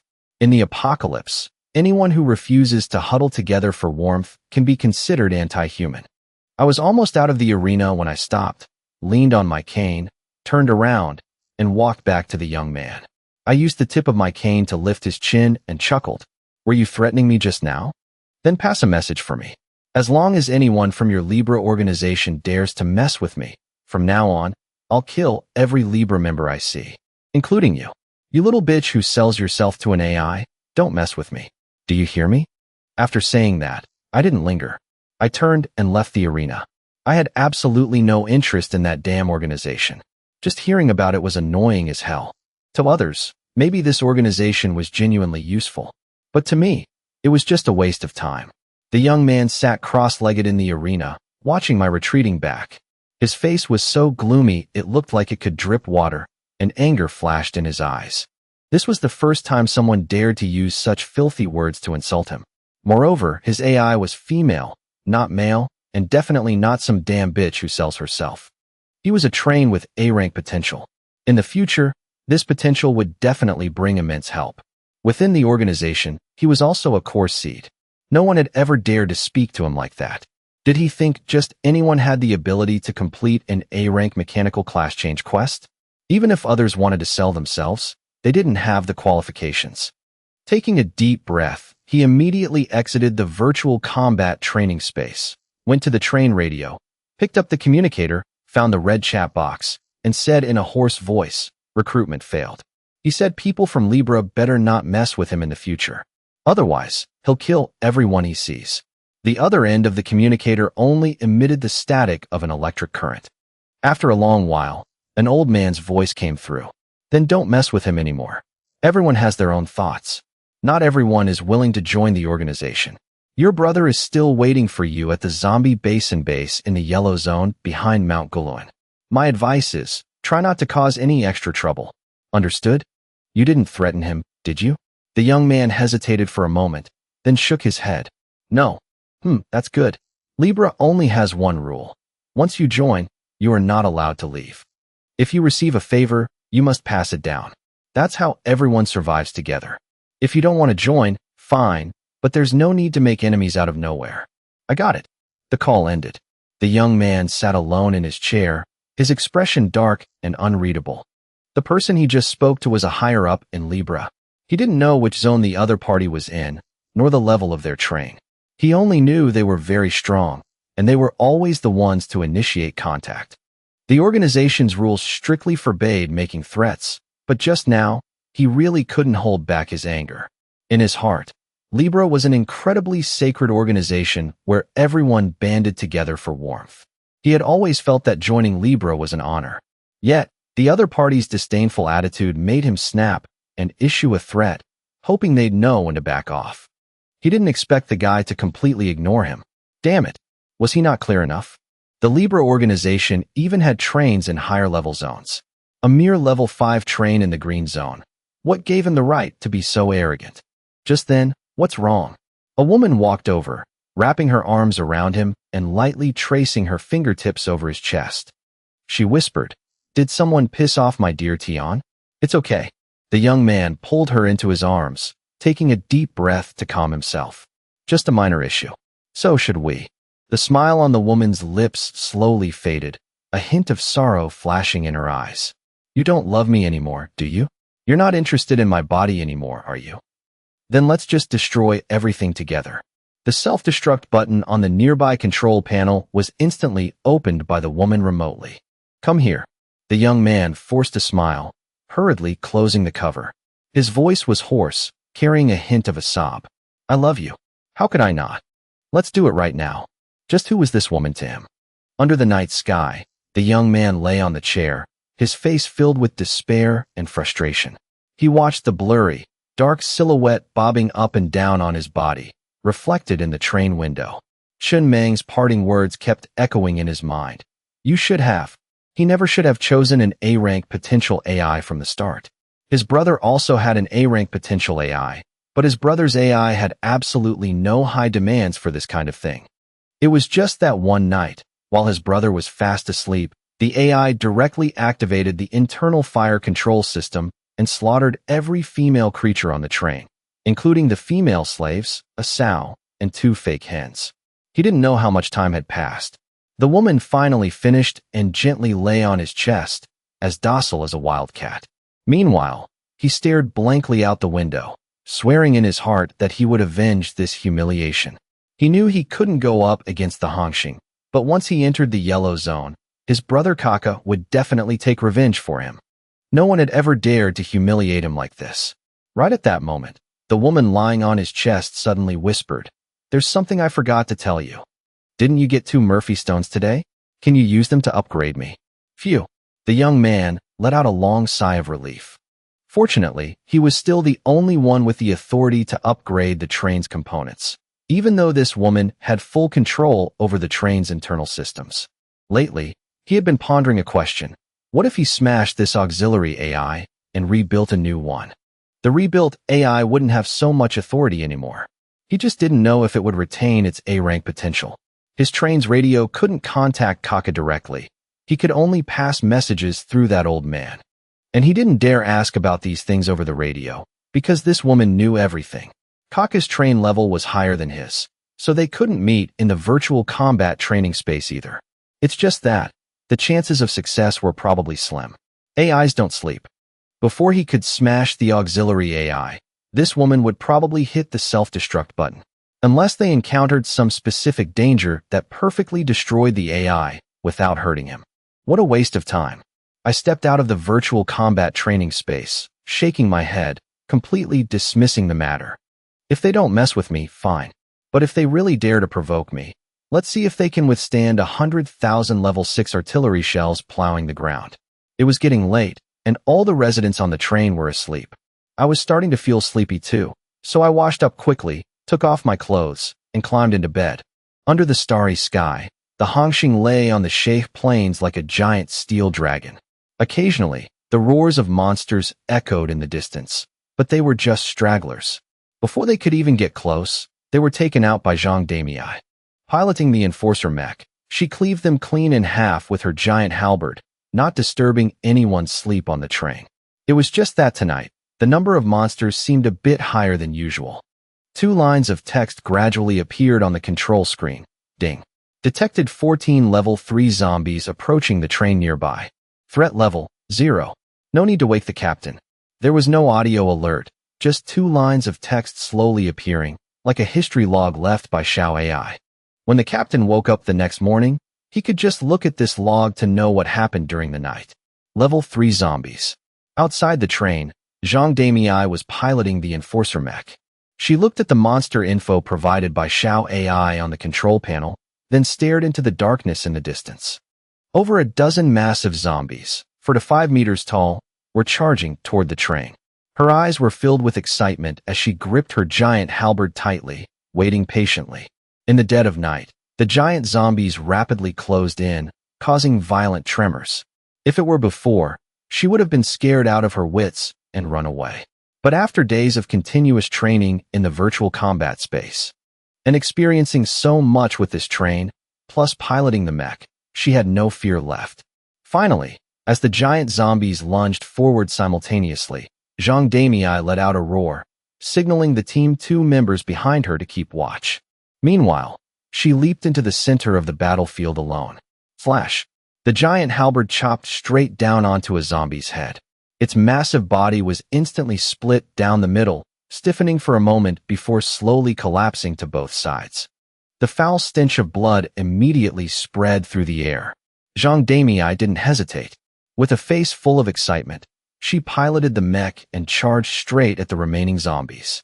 At the same time, a few more zombies rushed to the front of the train, roaring ferociously. Their hands continuously slammed against the hull, creating heavy thuds. However, not only did they fail to break the armor, but they couldn't even cause a single scratch. Thanks to the permanent shock absorbers, the inside of the train remained absolutely stable, with no sense of impact whatsoever. The sleeping residents didn't even realize that a horde of zombies was attacking outside. In high-tier talent carriage number 5, Yin Yao sat on her bed with a complex expression, quietly watching through the window as the zombies frantically pounded on the hull. This was her first time seeing zombies at such close range, and they were level 3 zombies at that, each 4 to 5 meters tall. The sheer impact was suffocating. If she were outside instead of inside the train, she probably would have wet her pants by now. But sitting inside, she felt incredibly safe, without a trace of fear. She could even calmly observe the rotting wounds on the zombies' bodies. Right at that moment, pitter-patter, a drop of rain hit the glass. Immediately after, a low rumble of thunder echoed. The rain quickly intensified, and a fierce storm swept in. Mixed in the howling wind and rain were thin snowflakes. It was the first sleet storm of the winter. From the first drop of rain to a raging downpour, it all happened in less than a minute. The pouring rain drenched the zombies, but they ignored it completely, keeping their heads down as they frantically attacked the hull and the mech dancing in the storm. The rainwater didn't stick to the glass, so the battle outside remained clearly visible. This place is much safer than the panic room in my villa. And more comfortable too, Yin Yao said, looking at the scene outside. Of course, Ji Chu Chu, who was also sitting on the bed looking out the window, replied. She paused for a moment before continuing. I heard from Biaozi and the others that when they went to rescue you, there was a middle-aged man hanging in your living room, his lower half completely eaten by monsters. Did you know him? He was my family's driver. When the apocalypse hit, he was in the villa. Why did he hang himself? At first, I took him with me to hide in the panic room. He was pretty calm in the beginning, but after 2 months with no sign of a rescue team, he fell into despair. Then he slammed his head against the wall to commit suicide. He hit it really hard. His head was covered in blood, and he passed out. I thought he was dead. Afraid his body would rot in the panic room, I dragged him outside. Thinking back on it now, he probably wasn't dead then, just unconscious. After he woke up, he ran to the living room and hanged himself. Ji Chu Chu fell silent for a moment, then asked softly, when the apocalypse first started, did you really take him into the panic room? Yin Yao chuckled, her eyes full of helplessness. Of course it's a lie. When the apocalypse broke out, there were monsters everywhere outside and dead people all over. How could I dare share a panic room with a burly man? He didn't even know there was a panic room in the basement. I ran in by myself and locked the door. As for why he hanged himself later instead of running away, I have no idea. Maybe he just couldn't escape. Right then, roar, roar. Violent roars suddenly erupted, cutting their conversation short. In the storm, more and more zombies frantically charged toward the train. At a glance, there was no end in sight, wave after wave, like a tide. It's a zombie horde. Ji Chuchu looked at the scene outside, her voice dropping. Inside the Hongxing, lines of text rapidly scrolled across the control screen. Beep beep. Detected zombie horde approaching. Highest level zombie, level 6. Average level, level 2. Estimated count, 40,000. Threat level, 0. No need to wake the captain. Detected captain's delegated authority. Train blades preparing to activate. 3 doomsday autocannons have locked onto the 3 level 6 zombies and 14 level 5 zombies in the horde. Preparing to fire. The next moment. Swish. 10-meter-long blades suddenly extended from both sides of the train, spinning at high speed. The level 3 zombies still attacking outside instantly had their legs severed. Their massive bodies dropped, crashing onto the blades, and were immediately scorched to ash by the auxiliary electric current. Right after, boom, boom, the 3 doomsday autocannons at the front of the Hongxing roared in unison. 18 barrels spun wildly, firing shells that tore through the rain curtain with trails of fire, landing squarely in the center of the horde. The 3 targeted level 6 zombies were almost instantly shredded by dozens of shells, reduced to a bloody pulp. The surrounding zombies were caught in the blast, exploding into pieces. The roar of the doomsday autocannons wasn't too deafening in the rainy night. Mud and dirt were blasted into the air, mixing with the rain. In the blink of an eye, all the high-level zombies in the horde were wiped out. Under the pull of the powerful magnets, the dropped items scattered around were continuously sucked into the train's refrigerators. The entire process was precise and clean, consuming the least amount of resources for maximum effect. Outside the train, in the rainy night, Zhang Damei piloted the Enforcer mech, a hint of helplessness flashing in her eyes as she watched the scene unfold. Just a moment ago, Xiao AI had notified her through her iris chip to immediately move away from the train because the blades were about to activate. But she had charged straight into the horde anyway, wanting to see if this mech could take on level 5 zombies head-on. As a result, the very next second, she saw the newly installed autocannons on the train start spinning and roaring. In the blink of an eye, hundreds of shells trailing fire rained down on the horde. They precisely eliminated all the high-level zombies, giving her absolutely no chance to strike. Although there were still plenty of zombies left, they were all low-level trash. Killing them didn't feel satisfying at all. However, she soon had no time to dwell on these thoughts. Zhang Damei let out a roar, her giant halberd slashing wildly in the rainy night, feeling an extreme rush of adrenaline. Wave after wave of zombies rushed toward the train, but before they could even get close, they were shredded to pieces by the train blades. If she didn't strike fast enough, she wouldn't even have the trash zombies left to kill. That night, countless messages flooded the train radios, refreshing without a second's pause. No one knew what was going on. A massive zombie horde had suddenly appeared on the Sheikh Plains, and it included quite a few high-level monsters. They attacked almost every train in the area. Many low-level trains that had just left the surrounding white zones to enter the Sheikh Plains were wiped out overnight. Damn it! Damn it! In the control room of a level 4 train, a middle-aged man with a ferocious expression was driving his train madly through the storm. His train was surrounded by the horde. The hull continuously rammed into the zombies, blocking the way, desperately trying to break out. He had no idea what was happening. Didn't everyone say the Sheikh Plains was the safest green zone right now, with basically no monsters? Then why was there such a terrifying zombie horde? Just then, a level 6 zombie, about 7 or 8 meters tall, appeared right in front of the train. Unable to dodge, the zombie leaped into the air, its heavy body crashing down hard on the front of the train. Bang! Whether it smashed it or stomped on it.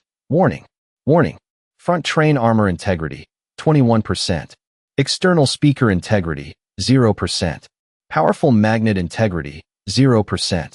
Headlight integrity, 0%.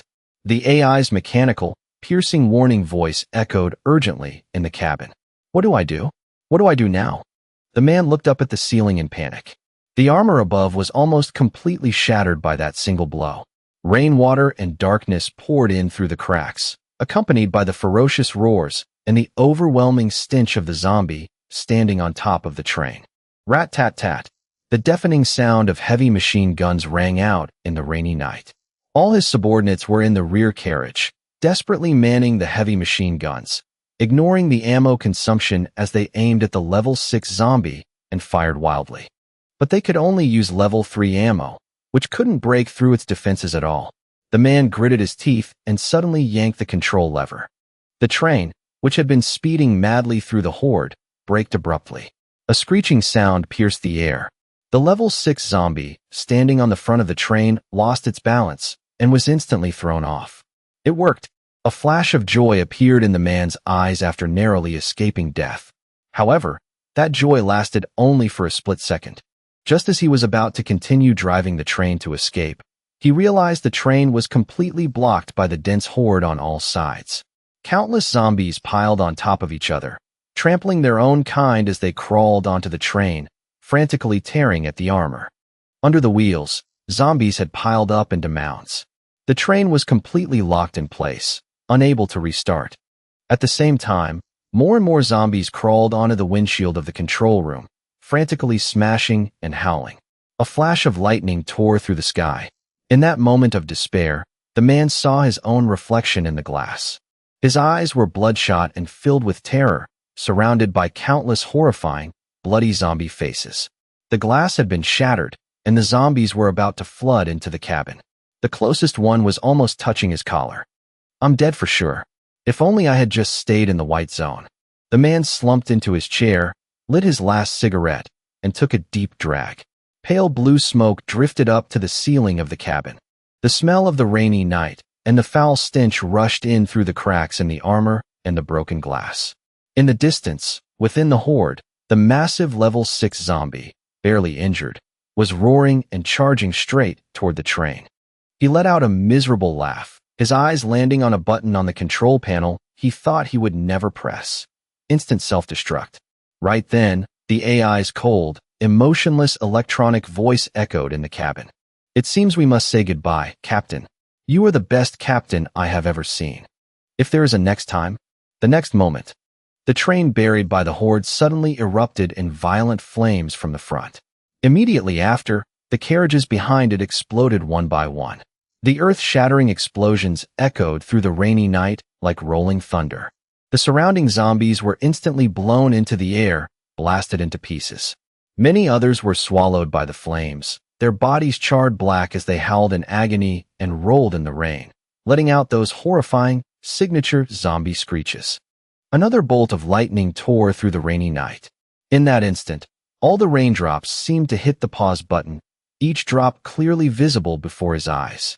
A deafening thunderclap suddenly echoed across the heavens and earth. Beneath the horde, the train had been blown into several segments, completely destroyed. Fierce flames raged endlessly, unable to be extinguished even by the heavy rain. Roar. The level 6 zombie, which had only suffered minor injuries, let out a roar and turned to sprint in a certain direction. Countless zombies behind it immediately followed, as if trailing a general. The heavily injured zombies were left behind, rolling in the rain, wailing in agony. The pouring rain drowned out all the noise, paradoxically giving the space an extreme sense of silence. Phew. On the other side of the Sheh Plains, the young man sitting at the control panel in the Yangshi let out a soft sigh of relief. Fortunately, his train had a drill component, so hiding underground was relatively safe. He then looked at the tens of thousands of glowing red dots on the enemy tracking radar, his expression turning extremely ugly. What the hell is going on? He had been in the Sheh Plains for so long, and this was the first time he had seen a zombie horde of such terrifying scale. This place was known for being safe, yet there were even a few level 6 zombies among those red dots. They posed a significant threat to his train, and his energy shield was only level 5, completely incapable of withstanding level 6 monsters. The train's radio was practically blowing up right now. Clearly, this horde wasn't just targeting him. It was attacking almost all the trains in the area. Moreover, These hordes weren't wandering aimlessly. They seemed to have clear targets, seeking out each train one by one. This abnormal situation meant he definitely wouldn't be getting any sleep tonight. No one could guarantee that some even more terrifying monster wouldn't burrow up from underground. Luckily, he had an oxygen generator, so even if he hid underground for a while, he wouldn't have to worry about running out of air. That night, the entire Sheh Plains was destined to be restless. Almost all the trains were attacked by the zombie horde. Some were destroyed, some fled in panic, and quite a few chose to burrow underground for refuge. The Sheh Plains was close to the Kunlun mountain area, and many trains had acquired drill components. So when danger struck, underground was still a relatively safe place.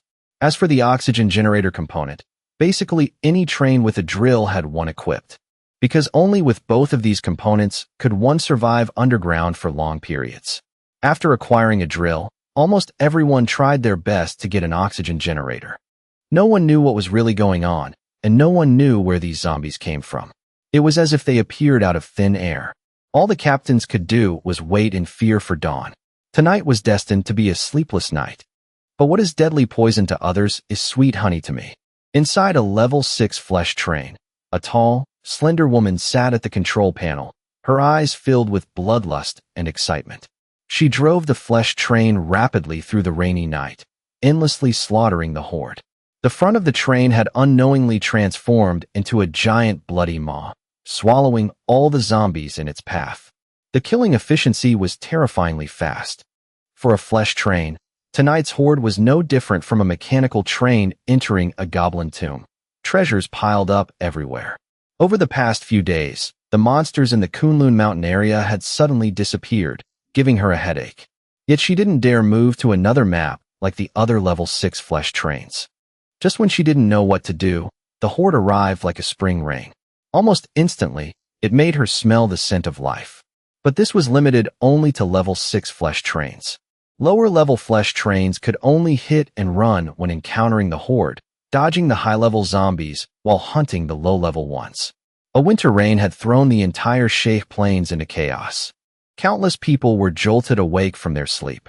Only the Hongxing seemed completely unaffected. The train blades spun at high speed mechanically, shredding any zombie that got close. The 3 doomsday autocannons roared occasionally, firing shells that trailed fire, precisely eliminating the high-level monsters in the horde.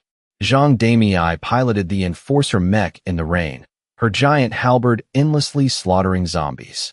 Because the residential carriages had no windows, the residents inside could only vaguely hear the heavy rain outside. Everyone slept soundly. After 48 hours of nonstop work without rest, they had all fallen into a deep sleep, completely unaware of what was happening outside. Ever since those level 3 zombies approached the train and started pounding on the carriages, there hadn't been the slightest tremor inside. It was eerily quiet. "Excuse me, let me through." "Sorry."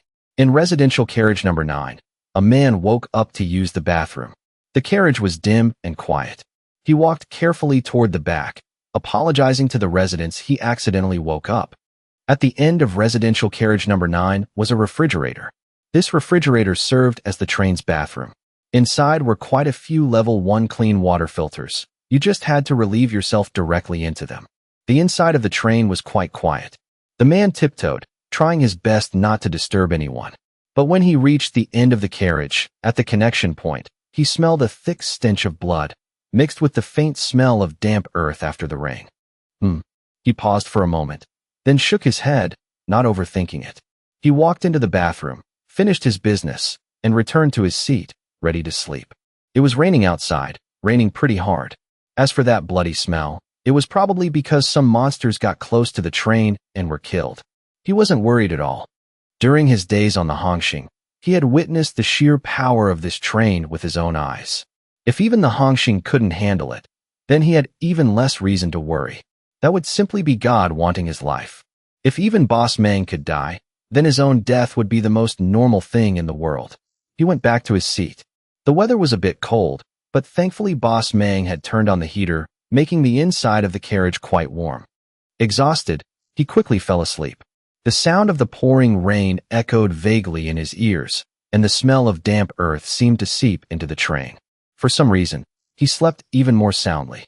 In that moment, he even forgot he was in the middle of an apocalypse. It felt like he was lying in his old rented apartment, with the rain pouring outside the window. Tomorrow was his day off, no need to go to work. Tonight he could sleep until he naturally woke up. When he got up, he'd order a fancy takeout meal over $40 to treat himself, then play on his phone all day. In his days, he dreamed of many things. He dreamed that all the monsters were wiped out, the apocalypse was finally over, and the Hongxing broke through the planet, beginning its journey among the stars. And he, as a train resident with a 3-digit ID, had become a veteran on the Hongxing, enjoying incredibly good treatment. He even dreamed he married a gentle and virtuous woman, and they had a child. He held a history book, telling his child everything he had experienced since the apocalypse began. The dreams came one after another, all of them beautiful. Perhaps because of this, the man fell into a deep sleep, a faint smile curving on his lips. In guard carriage number 7, basically all the guards were asleep. Only the Team 2 members were still sitting by the window, quietly looking outside. Their captain was currently fighting zombies out there. They were supposed to be out on patrol tonight, but due to the special circumstances, they could only return to the carriage. Aside from the Team 2 members, there was someone else who hadn't slept. Lao Zhu, wrapped in a blanket, pushed open the door to his private room and walked out, looking at Biaozi, who was staring blankly out the window. He lit a cigarette, sat down next to him, and asked casually, "Not asleep yet?" The train's ventilation system was excellent. The smell of smoke was quickly sucked out, leaving no trace in the carriage. Yeah. Biaozi looked at the mech spinning and dancing in the rainy night outside the window, his expression complex. He stayed silent for a moment, then said softly, "I want a mech too. You think you can get one just because you want it?" Lao Zhu sighed softly, patting Biaozi's shoulder. "As long as your overall stats meet the requirements, why wouldn't Boss Mang prepare one for you? But even if he gave you one, you might not be able to use it. Go to sleep. Tomorrow morning, your Team 1 still has to patrol." "Yeah." Biaozi nodded, turning to look at Lao Zhu. He was about to say something when he noticed the thick hair on top of his head and instinctively asked, "Where did you get the wig?" "What wig?" Lao Zhu glared at him in annoyance. "I used a Hongxing ticket to visit the medical cabin. My hair grew back. Don't expect to see my bald head ever again." "The place Shanmao's girlfriend went to?" "Yeah, that's the one. I just didn't do a full body treatment, too expensive. I only did the hair. The rest of me doesn't have any major issues, just normal wear and tear of the body." "Normal wear and tear of the organs. Sounds like a robot." "It kind of does. That's how the medical cabin is set up. It tells you what percentage of each organ is perfect, doesn't even give the diseases a name." Biaozi withdrew his gaze, turning his head to look out the window. "You're not asleep either?" "Can't sleep." Lao Zhu wrapped his blanket tighter, looking out with him. Under the storm, an almost endless number of zombies were surging toward the train. He stayed silent for a moment, then lowered his voice. "It feels like none of this is real. I'm afraid I'll fall asleep and wake up to find this dream has vanished. You and Yin Yao are different. We're people who have been constantly on the run since the apocalypse started. My name has probably flashed in King Yama's Book of Life and Death countless times. Last time you said there are no good people among the survivors in the apocalypse. I think we should add another sentence. The survivors in the apocalypse are all people with incredibly strong mental fortitude. The weaker ones probably killed themselves a long time ago. We're used to running. Used to not knowing when we'll die. Suddenly arriving on the Hongxing, I really can't get used to it. It feels like living in a dream. Last time Boss Mang and I went through the zombie horde on Ho Ji's train, I was ready to die. The stench of the corpses hit my nose, and I could even imagine myself being torn to pieces. I was bald back then. Being shaved clean was more convenient, in case zombies are picky eaters. And yet, several months have passed just like that. Lao Zhu looked at the zombies continuously rushing toward the front of the train, only to be chopped into minced meat by the blades in the rainy night. His expression was complex. He stayed silent for a moment, then stubbed his cigarette out in the coke can next to him. "We can sit here, chatting like this, quietly enjoying the view of the zombies outside. I never used to believe in destiny. They say that when a destructive disaster strikes, a protagonist will always appear to shoulder the mission of saving the world. But after meeting Boss Mang, I suddenly started believing it. Do you think you'll ever see the day the Hongxing is destroyed? Biaozi was silent for a moment, then shook his head. No. If the Hongxing really faces destruction one day, then I will definitely die before the train does. Is that so? Lao Zhu chuckled. Seems like you've developed a very deep obsession with the Hongxing. Yeah. Biaozi nodded, meeting Lao Zhu's eyes before shaking his head helplessly. I don't really know why either. To tell you the truth, part of the reason I always want to find opportunities to prove myself is that I desperately crave Boss Mang's recognition. I don't need any rewards. Just one word of praise from him is enough. Praise me, saying that the captain of Guard Team 1 is worthy of the title and can shoulder the responsibility. On the other hand, I want to secure my position. After all, I'm considered a veteran. If I end up falling behind the newcomers on the Hongxing later on, it's perfectly normal to feel embarrassed. You get it. And the final reason, I truly hope the Hongxing keeps getting better and better. I don't have any family left. The Hongxing is my only emotional anchor in the apocalypse. If one day this train is gone, even if I survive, I'll just be a walking corpse, not knowing what to do, like a headless fly. For the Hongxing, I can give up everything. It's like protecting my own family. Lao Zhu looked out the window again, where the zombies were still surging like a tide. Boss Mang rarely praises people. Has he ever praised Li Shiji? That kid is seriously impressive. It's like he unlocked his genes. Biaozi didn't say anything more, just quietly looked outside, falling into silence. Let's sleep. Lao Zhu sighed softly, standing up and patting Biaozi's shoulder. There's a lot to do tomorrow. You should sleep early too. Don't go out on your own anymore. I'm really afraid you'll risk your life until you die one day. Don't take risks like that anymore. On the Hongxing, you're the only real friend I can talk to. If you die, I won't even have someone to chat with. It'll be lonely. Biaozi didn't reply, just waved his hand, signaling that he understood. The number of zombies outside was gradually decreasing. Even a horde this ferocious couldn't withstand this rate of slaughter. It was as if, no matter how desperate the dark night was, it would eventually welcome its dawn. And before dawn arrived, the only thing to do was survive. Try to live until you could see the light. Yawn. I stretched lazily, jumped out of bed, and instinctively glanced outside, freezing for a moment.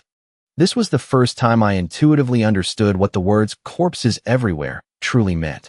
Thick, fresh blood dyed the mud around the train red, making it look as if the train was soaking in a sea of blood. Severed limbs and mangled zombie flesh were scattered everywhere. The scene didn't have a suffocating stench. It just looked like watermelons crushed by a hydraulic press, with debris scattered all over. As I washed up, I glanced at the train log on the control screen, finally learning what had happened last night. Captain Xiao AI stood nearby, her mechanical voice echoing from the amplifier in her robotic throat. You haven't set a command on whether to absorb flesh and blood, so all dropped items have been sucked into the train by the powerful magnets. Just absorb it from now on. In situations like this, collect the flesh and blood too. Understood. I dried my face, sat down in the chair, let out a long sigh, lit a cigarette, and started checking the train's radio. I quickly learned that last night's zombie frenzy wasn't just targeting me, but all the trains. Almost every train in the Sheikh Plains was attacked by the horde. Many trains were tragically destroyed. Most of these were level 4 trains that had just entered the Sheikh Plains from the White Zone. They didn't have drill components and couldn't hide. They could only run for their lives across the plains alongside the horde. But the number of zombies was too massive. Once surrounded, there was only the path of despair and death. Almost all the newcomers were wiped out. Only a few trains that had stayed in the Sheikh Plains long enough survived. I frowned slightly. My first reaction was, could this be related to the Libra group? Or was it an act of revenge from that kid on the Ungshi holding a grudge? But immediately after, I dismissed this speculation. First, I didn't think he had the means to pull off something this massive. Second, if it was just to get back at me, there was absolutely no need to drag so many innocent trains into it. The disappearance of monsters in the Kunlun Mountain area could basically be concluded as a way to hide the entrance to the special flesh train encounter map. Was this related to the zombie riot? Thinking about it, not necessarily. The flesh train encounter map definitely had a connection to the Tower of Babel. Could it be caused by the Tower of Babel? Wait a minute. I suddenly thought of something. I immediately picked up the train radio's walkie-talkie, found the chat box for the captain of the Tsanglong, saw his name was still lit up, and asked, "Are you still alive?" "Still alive." Very quickly, Erdan's familiar panting voice came through the walkie-talkie. "I'm alive, but everyone else is almost dead. I originally wanted to save a few more people, but it's really hard. There's barely any chance." In the end, I only managed to save over 300 people. Right now, the low-level trains in the Frozen Realm are basically all destroyed. Only a few level 5 and level 6 trains are left, running for their lives. That monster is a level 6 monster. I'm organizing the level 6 trains to see if we can join forces and kill it. But its size is too massive. Damn it, machine guns shooting at it is like scratching an itch. Most importantly, hovering in the air consumes a terrifying amount of energy. I don't have much iron or left in reserve on my train. Once I run out of iron ore and don't have energy stones, I guess I'll die here too. How much iron ore do you have left? A little over 100,000. I remember the bunny cloud flying continuously for 24 hours only consumes one level 2 energy stone. Over 100,000 iron ore is enough to fly for 20 days. You remember? Erdan's voice was clearly stunned. How do you remember that? Don't tell me you have a bunny cloud too. Damn it, you're only a level 5 train. Weren't you level 5 once too? How is that the same? Do you know how much time I spend exploring encounter maps to trade for that? In the control room of the Hongxing, I glanced at the screen. I originally wanted to send Erdan some iron ore, but since we weren't in the same zone, we couldn't trade remotely. Pausing for a moment, I frowned and asked, "You said the zone is locked down and trains can't enter. Can bullets be fired in?" "Probably," Erdan replied quickly. "You mean having the level 6 trains in the Sheikh Plains provide fire support at the border? That won't work. Ammo is so expensive, and the disaster hasn't hit them yet. They definitely won't waste their copper ore. Besides, even if they came, those heavy machine guns would have a hard time damaging this monster. You haven't seen it with your own eyes. You don't know how terrifyingly huge it is. I'll give it a try." "By yourself?" "Yeah." "Wait, I remember now." Erdan's voice suddenly dropped. "You have S-rank potential. You must have a red-tier heavy firepower component. Maybe you really can do it. It's just that it'll definitely consume a lot of resources. You'll take a huge loss. Didn't you say you were about to die? We're friends, after all. I can't just watch you die in that zone." Erdan chuckled. "Brother, you're truly loyal. If this monster doesn't die, the zone lockdown probably won't be lifted either. Save the pleasantries for later. So what's the plan?" I looked at the control screen and said, "Find a way to lure that monster to coordinates 7921, 2832. The border between the Frozen Realm and the Kunlun Mountains. I'll be there in about 3 hours. Can you do it?" One of the hardest parts of this plan is how to attract the monster's attention. That's easy. As long as I appear in its line of sight, it will immediately ignore the other trains and prioritize chasing me.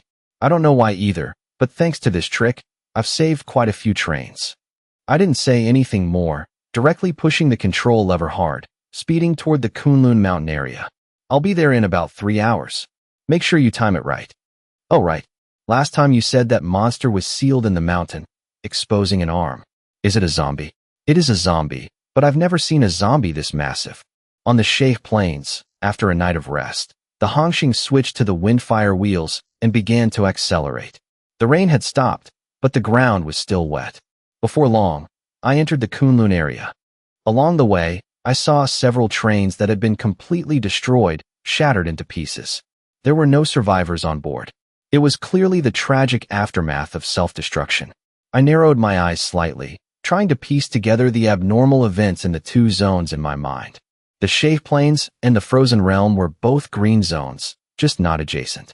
In between them was the Kunlun Mountain area. A zombie king broke out of a mountain in the Frozen Realm, while a zombie horde ran rampant in the Sheikh Plains. Wait a minute. Back in the Snow Ridge Plains, I had witnessed firsthand how a level 2 zombie evolved into a level 3. At that time, countless zombies regurgitated the flesh and blood stored in their stomachs to provide nutrients for that level 2 zombie to complete its evolution. In other words, last night's zombie horde very likely ran out of the Frozen Realm with the purpose of storing flesh and blood to provide nutrients for their boss. Their first target must have been the Kunlun Mountain area. After all, there were the most monsters in Kunlun. But over the past few days, the monsters in this area had coincidentally all disappeared, so they had no choice but to fall back and flood into the Sheikh Plains. This chain of events made perfect sense. Proving this theory was also very simple. This morning, the zombie horde in the Sheikh Plains had disappeared. If I could see the horde rushing toward the frozen realm in the Kunlun mountain area, then my theory would be confirmed. It's just that this broke a rule I had always assumed in my mind. Are monsters not only restricted to their own zones, but can also freely cross between similar zones? If so, why had the monsters in the Kunlun mountain area always stayed put in Kunlun? Right at that moment. Ding ding, ding ding. The enemy tracking radar continuously sounded alarms. 15,000 meters away, a horde of zombies was crossing mountains and ridges, sprinting forward. Their clear target was the frozen realm. It seemed my theory was correct. I narrowed my eyes slightly, immediately changing course and charging straight at that zombie horde. I absolutely could not let them enter the frozen realm smoothly. If they made it there and finished providing nutrients, that level 6 zombie would very likely evolve into level 7. By then, things would become much more difficult. If there was no zone lockdown, even if it was a level 7 zombie, relying on the train's special skill, Death Spiral, I wouldn't be afraid. Even if I couldn't kill it, with level 7 armor, that zombie couldn't do anything to me. But under a zone lockdown, a level 7 zombie would be a completely different threat. Very quickly, the Hongxing, equipped with mechanical spider legs, closed in on the horde. At the same time, the 10-meter-wide train blades deployed from both sides of the hull, spinning at high speed.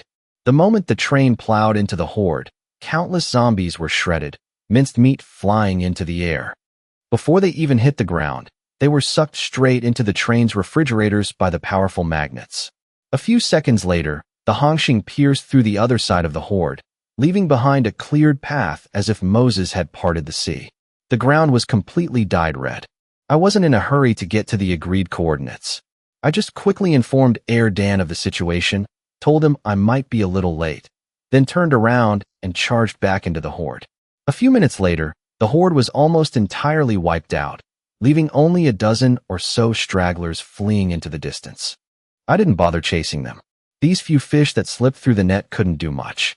The high-level zombies in the horde had already been precisely eliminated by the Doomsday autocannons. A long time ago, I had acquired heavy firepower weapons like the tripod heavy machine gun and the 40-barrel rocket launcher, but I had basically never used them against enemies. My main combat methods were still the train blades, the train's special skills, or simply dodging. The main reason was that ammo was too expensive. Even with nearly 1 million ore, I couldn't afford that kind of consumption.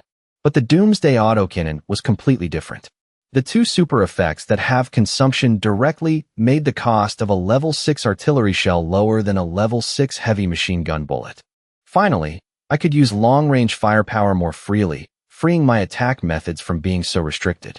After dealing with this horde, I casually scanned the loot and drove the Hongxing deeper into the Kunlun mountain area. Zombies usually didn't drop anything good, but this time I actually saw a train token among the loot. Another train token. The drop rate of train tokens from zombies felt much higher than many other types of monsters. When the apocalypse first broke out, many captains relied on hunting zombies to get their first train token, thereby opening their path to wealth. Once this is over, I'll check again to see what exactly these zombie hordes, including the one from last night, dropped. Perhaps most of it is still just zombie flesh. For hours later, the Hongxing finally arrived late at the agreed location with Air Dan. The main reason was that I casually wiped out over a dozen zombie hordes along the way, delaying me a bit. A massive number of zombies, like ants, were crossing the Kunlun mountain area, running in a line from the Sheikh Plains toward the frozen realm. As soon as I arrived at the target location, my breath instinctively hitched. Ahead, a blizzard was howling, sweeping across the entire area. The ground was covered in thick snow, and even the treetops were laden with it. Looking out, it was a vast expanse of white. The wind howling through the ravines sounded like the agonizing roars of demons in hell, sending chills down one's spine. This scene formed a stark contrast with the Kunlun mountain area. In Kunlun, although the trees on the mountains had yellowed quite a bit, there was absolutely no snow accumulation. It wasn't nearly as fierce and exaggerated as the frozen realm. Right at the border of the two zones, a massive light screen stood tall before my eyes. The area ahead is the green zone, frozen realm. This area is currently locked down. Entry and exit are temporarily prohibited. In the raging blizzard, I could clearly see a massive zombie, its entire body covered in white snow, roaring and sprinting. That zombie was nearly 60 or 70 meters tall, equivalent to a 20-story skyscraper. Every step it took caused the ground to tremble violently. A true monster. A hint of hesitation suddenly arose in my heart.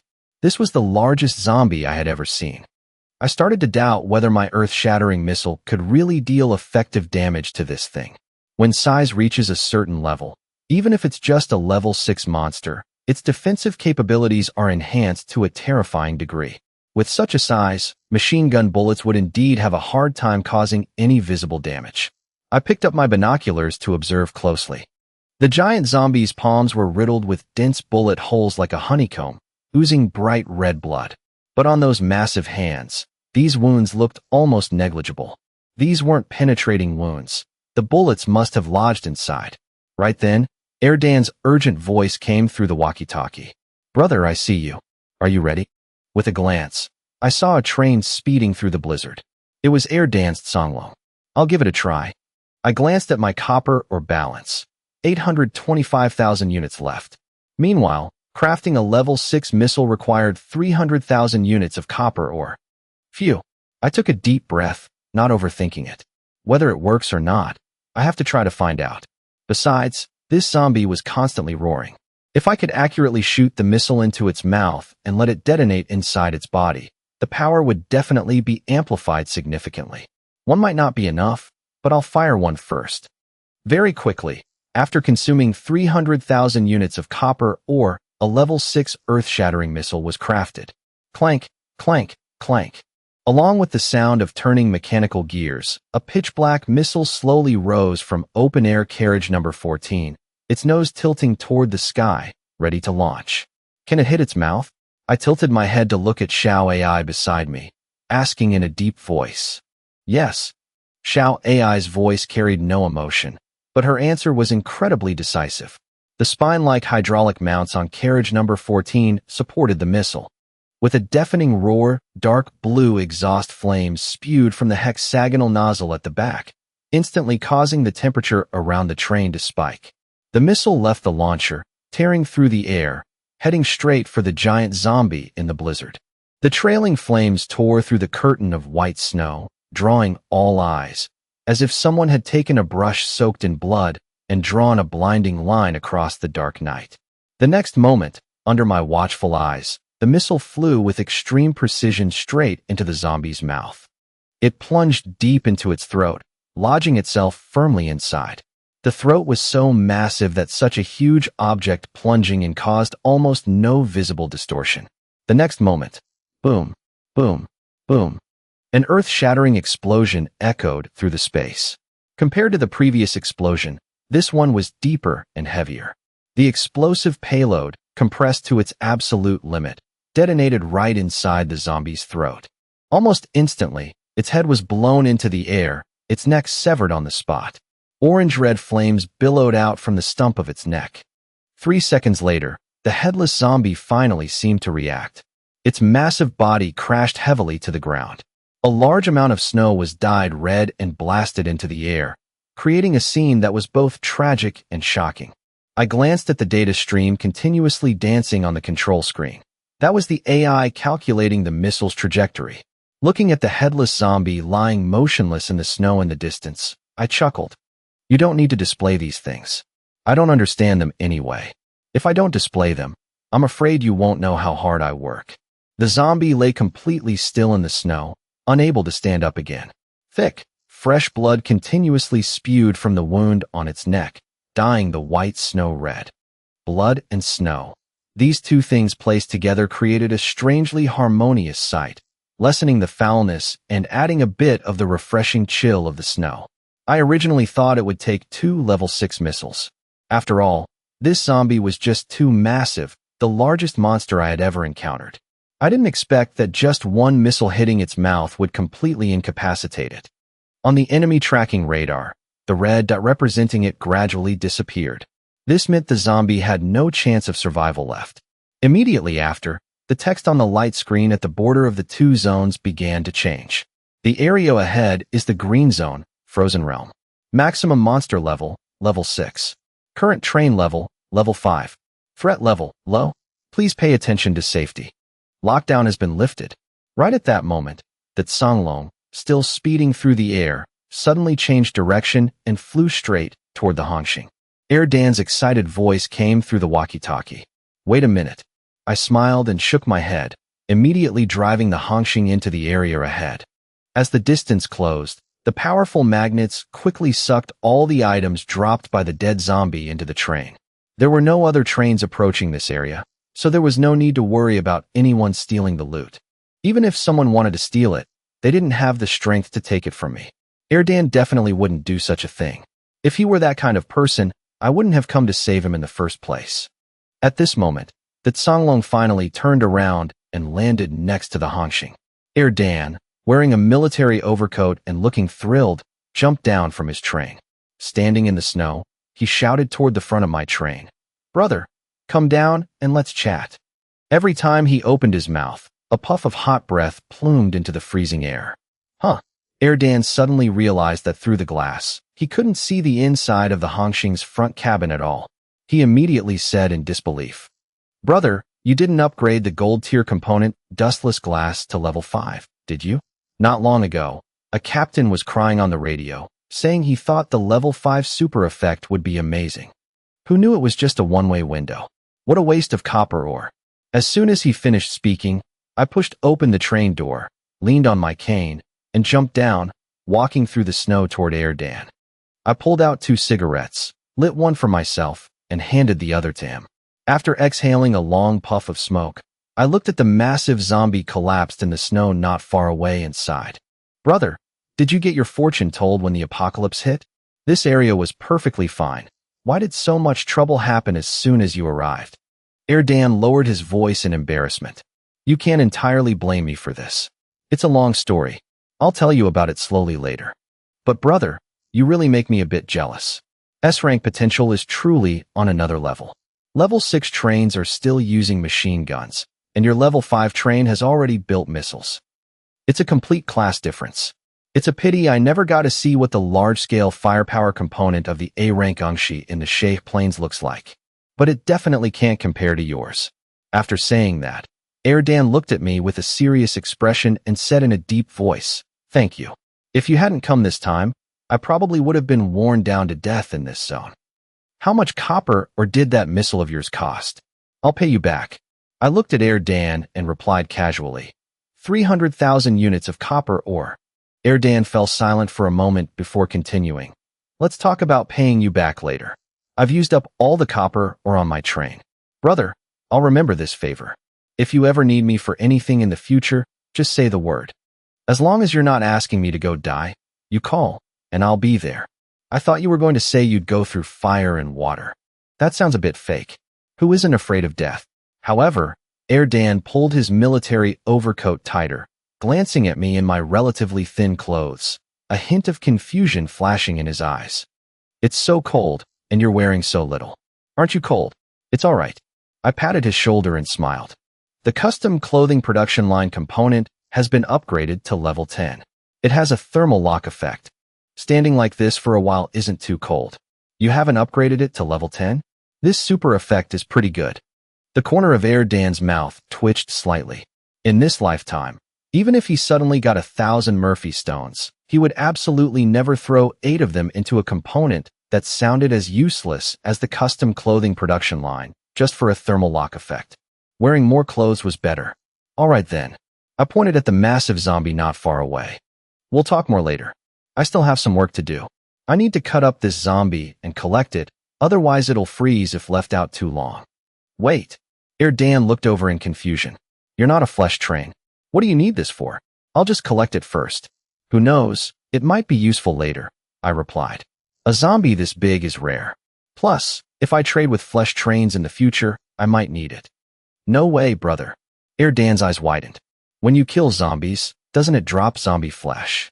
That unit of flesh and blood material is the key for flesh trains to upgrade. Flesh trains do consume flesh and blood as food, but they don't need this much. Really, I silently looked at the zombie in the distance. I had always thought flesh trains used flesh and blood directly to upgrade, and I had stockpiled quite a bit over the past few days. Pausing for a moment, I still headed back to the train cabin. I'll just collect it first. It might be useful. 10 minutes later, I crafted 30 standard carriages, each automatically equipped with a 10-meter-wide level 50 train blade. The entire Hongxing coiled around the zombie like a giant python, continuously burrowing underground and piercing straight up from beneath its body. In a short time, the massive zombie was almost completely dismembered. Once the train blade component was forcibly uninstalled from a carriage, it would immediately shatter into sharp, glittering fragments. The blades on the 30 standard carriages were uninstalled one after another, turning into countless fragments scattered on the ground. Then, a group of train residents stepped down, picked up those fragments, wrapped a corner in scrap cloth, and began to finely divide the massive chunks of flesh on the zombie's body. As long as the size didn't exceed the refrigerator door, the moment it met the requirement, the chunk of flesh would be instantly sucked into the train's refrigerators by the powerful magnets. After a monster dies, its defense drops significantly, making the butchering process almost effortless, even easier than dealing with that level 3 man-eating spider from before. Thinking of this, I suddenly remembered that I had killed quite a few monsters, but that level 3 man-eating spider probably died the most tragic death by my hands. It was literally sliced to death by 1,000 cuts. I drove the Hongxing again, activating the underground smelter. The front of the train instantly transformed into a giant maw with spinning serrated teeth inside, swallowing all 30 standard carriages that had detached from the train. After that, I jumped down from the cabin, leaned on my cane, walked over to Erdan, and smiled. Sorry you had to see that. I'm used to being poor. It's my first time seeing a zombie this big. It's a rare sight. So I figured I'd collect it, just in case it's useful later. Oh right. I turned my head to look at Lao Zhu standing nearby, and clapped my hands. Find a few people to dig up some snow. Make sure to pick the clean ones, don't get it dirty. Freeze it in the refrigerators. We might use it later. Yes, sir. Lao Zhu nodded seriously, then strode off. Erdan, standing next to me, had his jaw dropped the whole time. After sniffing hard, he turned to look at me, his face full of disbelief. Brother, is this how you've always operated your train? We're both captains, but why do I feel like our ways of operating are completely different? No way. You can't play with a train like this. It's all right, I laughed heartily. It's really nothing special. Phew. Erdan took a deep breath, tightening his military overcoat, his voice becoming complex. Having a lot of refrigerators is really nice. Even if he wanted to stuff all this into his train, he didn't have enough space. He did have the gold tier spatial portal component, which functioned similarly to my level 10 refrigerators. But he couldn't bear to stuff precious space full of zombie flesh. A level 5 spatial portal wasn't cheap. He couldn't bear to waste money like this.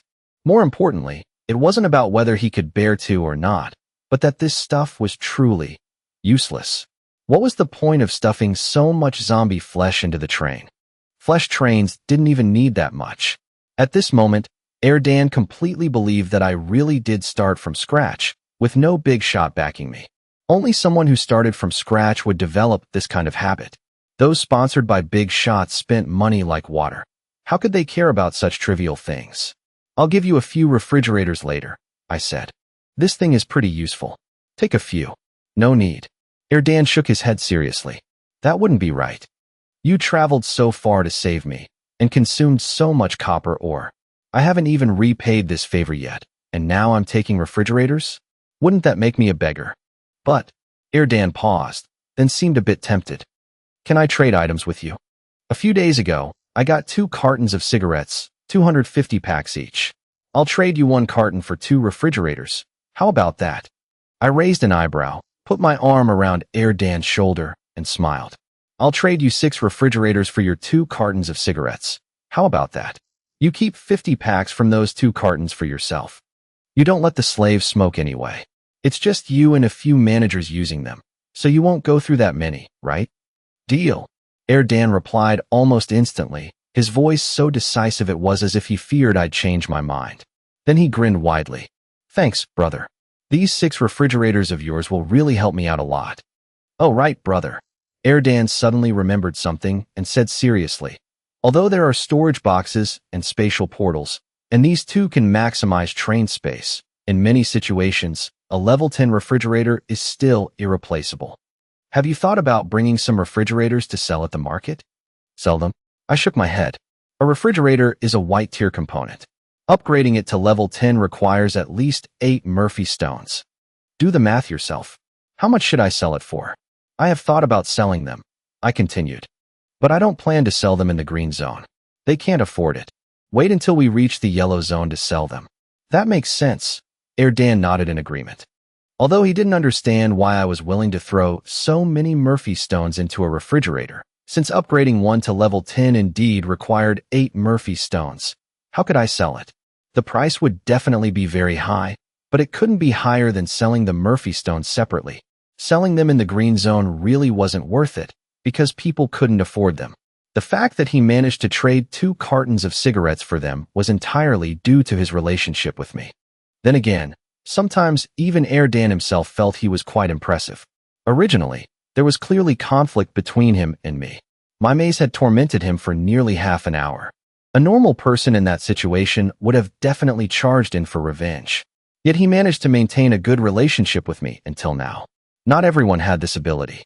Having an enemy like Chun Mang would make it hard to sleep peacefully, but having a friend like Chun Mang made sleeping much more reassuring. Having more friends is always better than having enemies.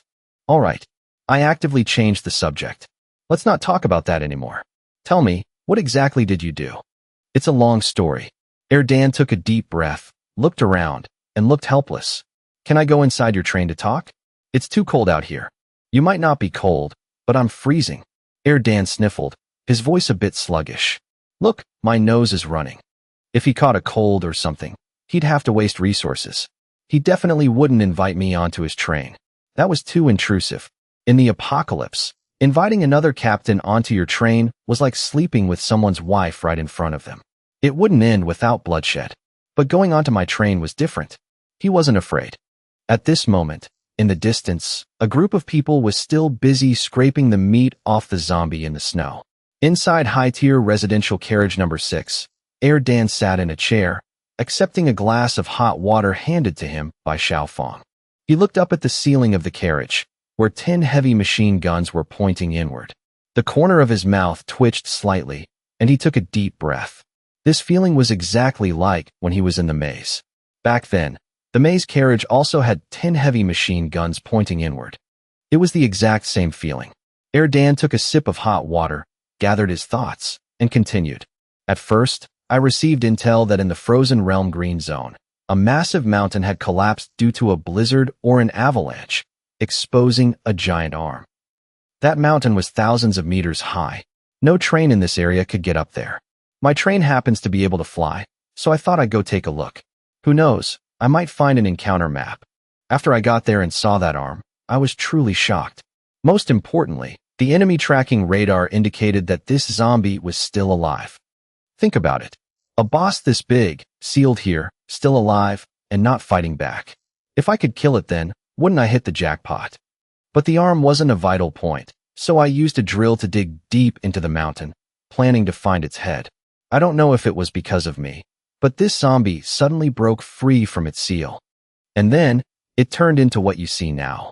Erdan sighed, his voice helpless. I almost died in this zone, but I can't say I gained nothing. I saved over 300 people, including dozens of kids, gained over 30 inheritance points, and got over 200 slaves. I guess that's not bad. Kids? I frowned slightly. Yeah. Erdan nodded. They're all around 10 years old. This is also my first time seeing kids in the apocalypse. Every single one of them is sensible, not mischievous at all. This environment forces people to grow up too fast. They came from a destroyed train. Probably the captain brought them out of some school. You can tell they know each other. What do you plan to do with those kids? Erdan was silent for a long time before finally speaking slowly, his expression complex. The inheritance points were recorded the moment they joined my train. I plan to let them try mining ore. It's fine if they're slow. I'll raise them. Many captains, after recording the inheritance points, would immediately sell or abandon the kids. Inheritance points only increase once. They already increased for me. They won't increase again if they go to another train. The people who buy them usually, after the apocalypse hit, under extreme mental pressure, many people will do things they absolutely wouldn't do in peacetime. There are too many ways to relieve pressure. I understand this. Especially for captains, the pressure is even greater. I play with women myself. I've played with a few, Erdan said bluntly. But there are still behaviors that are just too beastly. You can't use the apocalypse as an excuse. People still need to have some humanity. Even just a shred is fine. The kids who get sold won't have a good end. I thought in silence for a moment, then said, hand those kids over to me. I'll raise them. For you, adding dozens of mouths to feed is too heavy a burden. You'll raise them? Erdan was stunned. They have almost no labor value. This is a hot potato. Yeah, I nodded. In my mind, we will definitely enter space in 5 years. When that time comes, the journey will be very long. Kids who grow up on the Hongxing from a young age will be more loyal to the train than anyone else. They will become its future backbone. A few dozen mouths to feed isn't a problem. They're still young. They don't need to mine or... I can slowly nurture them. Train them in the virtual combat space, teach them theory, and give them practical combat experience. These will be my trusted aides in the future. Brother, let me remind you again, Erdan said slowly. If they go to your train, they won't add any inheritance points. I nodded and smiled. I know. As long as I raise them, it's fine. Have you found a place to spend your inheritance points yet? Not yet. Erdan shook his head. They can only be used in certain special encounter maps like the black market or when you meet a black market merchant. I'll just wait until I'm lucky enough to meet a black market merchant in the future. Black market merchants don't have fixed spawn locations. It's all about fate bringing people together from 1,000 miles away. Who knows when I'll meet one? 30 seconds. What do you mean? 30 seconds later, a black market merchant wearing a cloak walked through several carriages and headed straight into carriage number 6. He stood in front of Erdan, his hoarse voice echoing. Foolish human, congratulations on meeting the great, mysterious, and elusive black market merchant. You may use your inheritance points to purchase any item from me. Here is the list of goods. Speak the item you wish to purchase. Remember, speak the item code. The great black market merchant has no time for your nonsense. You only have 1 minute to choose. Erdan stared blankly at the transparent sales panel that suddenly appeared in front of him for a long time. Then he turned to look at me, muttering, "What the hell is this? A black market merchant? No. Why did he appear on your train? Oh, he's a train member. He already joined the Hongxing. What the hell? A black market merchant can actually join a train? Didn't he say he was mysterious and elusive? Isn't this mysterious enough? If you hadn't met me, would you have met this black market merchant?" Erdan's face went blank, and he fell silent. Then he quickly selected 2 items. Holding the blueprints in his hand, he watched the black market merchants retreating back, momentarily at a loss for words. A black market merchant becoming a train resident. Putting these words together sounded utterly contradictory. Brother, if only one train survives this apocalypse in the end, it will definitely be the Hongxing. I hope so, I smiled. Remember to take me with you when the time comes. Sure thing. Half an hour later, the conversation ended, and I walked Erdan out of the carriage. Brother, Erdan looked at me with a serious expression. My train is pretty badly damaged. I can't wait for you anymore. I have to hurry back to the Sheikh Plains for repairs. I won't say any more unnecessary words. I'll remember this life-saving favor. I'll definitely find a chance to repay you in the future. You should leave early too.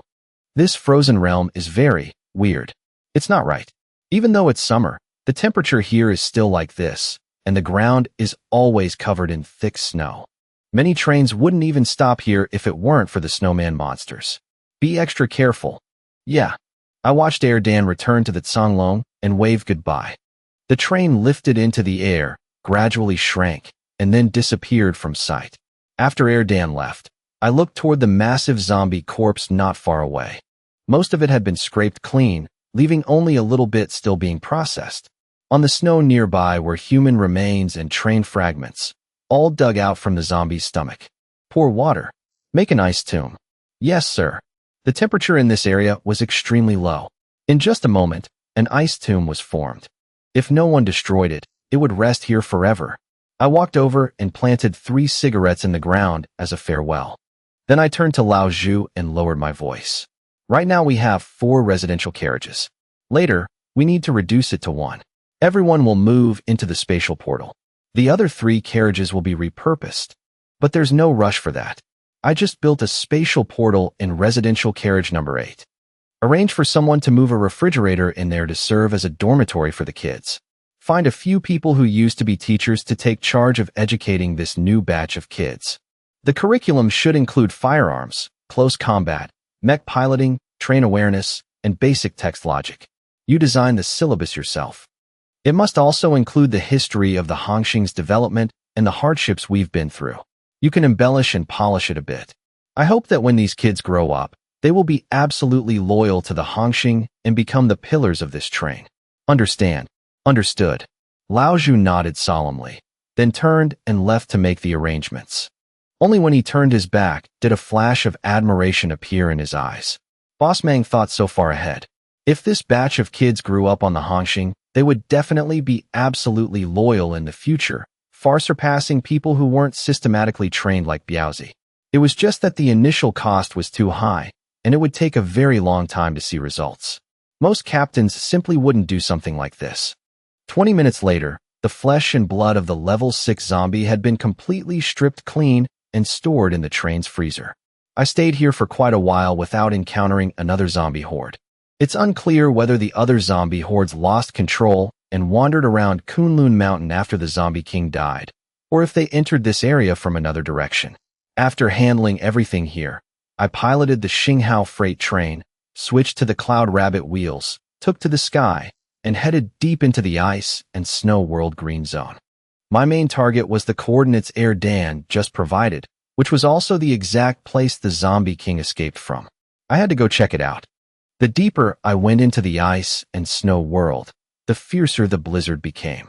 I ran into a few trains along the way, but their wheels weren't standard train wheels or spider legs. They were mostly tracks and skis. Basically, there were only these 2 types.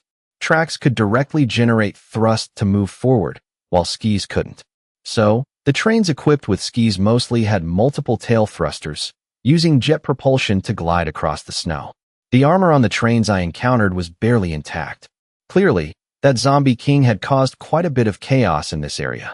The ice and snow world was very small, much smaller than the Shay Plains. There were quite a few snow mountains, and you could see several adjacent mountain ranges, but they weren't as numerous or continuous as those in Kunlun Mountain. There were still plenty of flatlands in between. Whether the actual terrain was flat or not was hard to tell.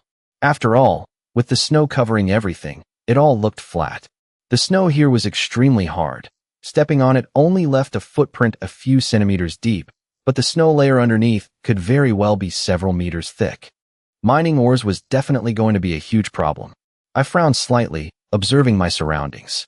Staying in this environment for too long, snow blindness would also be an issue. It felt like this area was even worse than Kunlun Mountain. Keeping warm was also extremely troublesome. So far, the resource nodes I had detected were basically all on the mountainsides. There was almost nothing underground. While moving, I glanced at the items placed on the table next to me and smiled faintly without a word. Even though it was only a level 6 monster, the rewards were incredibly rich. 2 lines of text were currently displayed on the control panel screen. You have slain the level 7 ancient boss, Mechanical Zombie King. You have received 30 prestige points. The panel showed it as a level 7 boss, which further proved that my speculation was correct. If that zombie horde had actually brought all that flesh and blood back to the zombie king, it very likely would have fully upgraded to a level 7 boss. By then, the map of this area would have changed too, because this was a green zone, which theoretically could only accommodate level 6 zombies at most. However, the Shay Plains didn't have that many monsters or people to begin with. I felt that even if I hadn't intercepted and slaughtered those zombie hordes halfway, and they had successfully returned, the amount of flesh and blood they carried might not have been enough for the zombie king to complete its evolution. After hearing Erdan's account, this mechanical zombie king was originally supposed to be a large-scale event, but it was accidentally triggered early by Dan. That massive amount of monsters in the Kunlun mountain area must have been prepared long ago, meant to be used as blood food for the zombie king's evolution. But man proposes, God disposes. Dan triggered the event early, and the massive blood food in Kunlun Mountain all went into hiding at the same time. This forced the zombie hordes to head to the Shay plains to plunder flesh and blood for their king, only to end up running into me. The zombie horde was slaughtered halfway, and the zombie king was sent to the afterlife by me with just a single missile. This led to an event that should have been earth-shattering ending so abruptly. Even so, I still planned to head into that collapsed mountain to see what the exact situation was. An ancient boss? I raised an eyebrow slightly, a bit puzzled by this definition. Could it be a boss born in the apocalypse of another planet that somehow ran over to this world? Perhaps it was exactly because of that unusual prefix that I was awarded an extra 30 prestige points. The dropped items were also pretty good, totaling 3 pieces. First, a level 6 vehicle accessory blueprint, vehicle-mounted zombie sensory jammer. Second, a special item, biohazard map chip. Third, 10 Murphy stones. Out of these, only the second item was something I had never seen before. It wasn't a chip to unlock an encounter map, but rather something that needed to be used in conjunction with the level 5 combat training virtual space. The combat training virtual space already had multiple map options to begin with.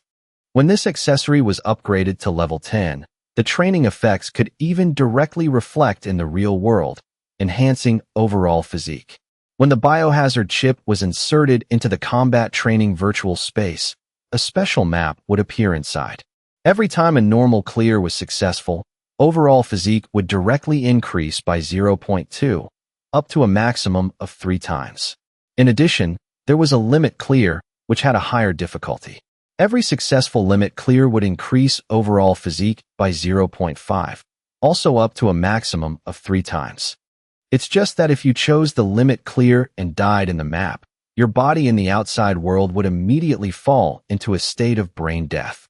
Theoretically, a person could gain a maximum of 2.1 overall physique points from the biohazard map. Of course, that was only in theory, because the danger of the limit clear was simply too great. But at the very least, it could guarantee a 0.6 increase in physique, which wasn't bad at all. I smiled and tossed these items into the drawer. Anything that could enhance overall physique was a good item. I'd be able to pilot more mechas in the future. Last night, I reviewed Zhang Damiai's combat footage in the train's log. The performance was quite solid. Mechas were indeed still very useful.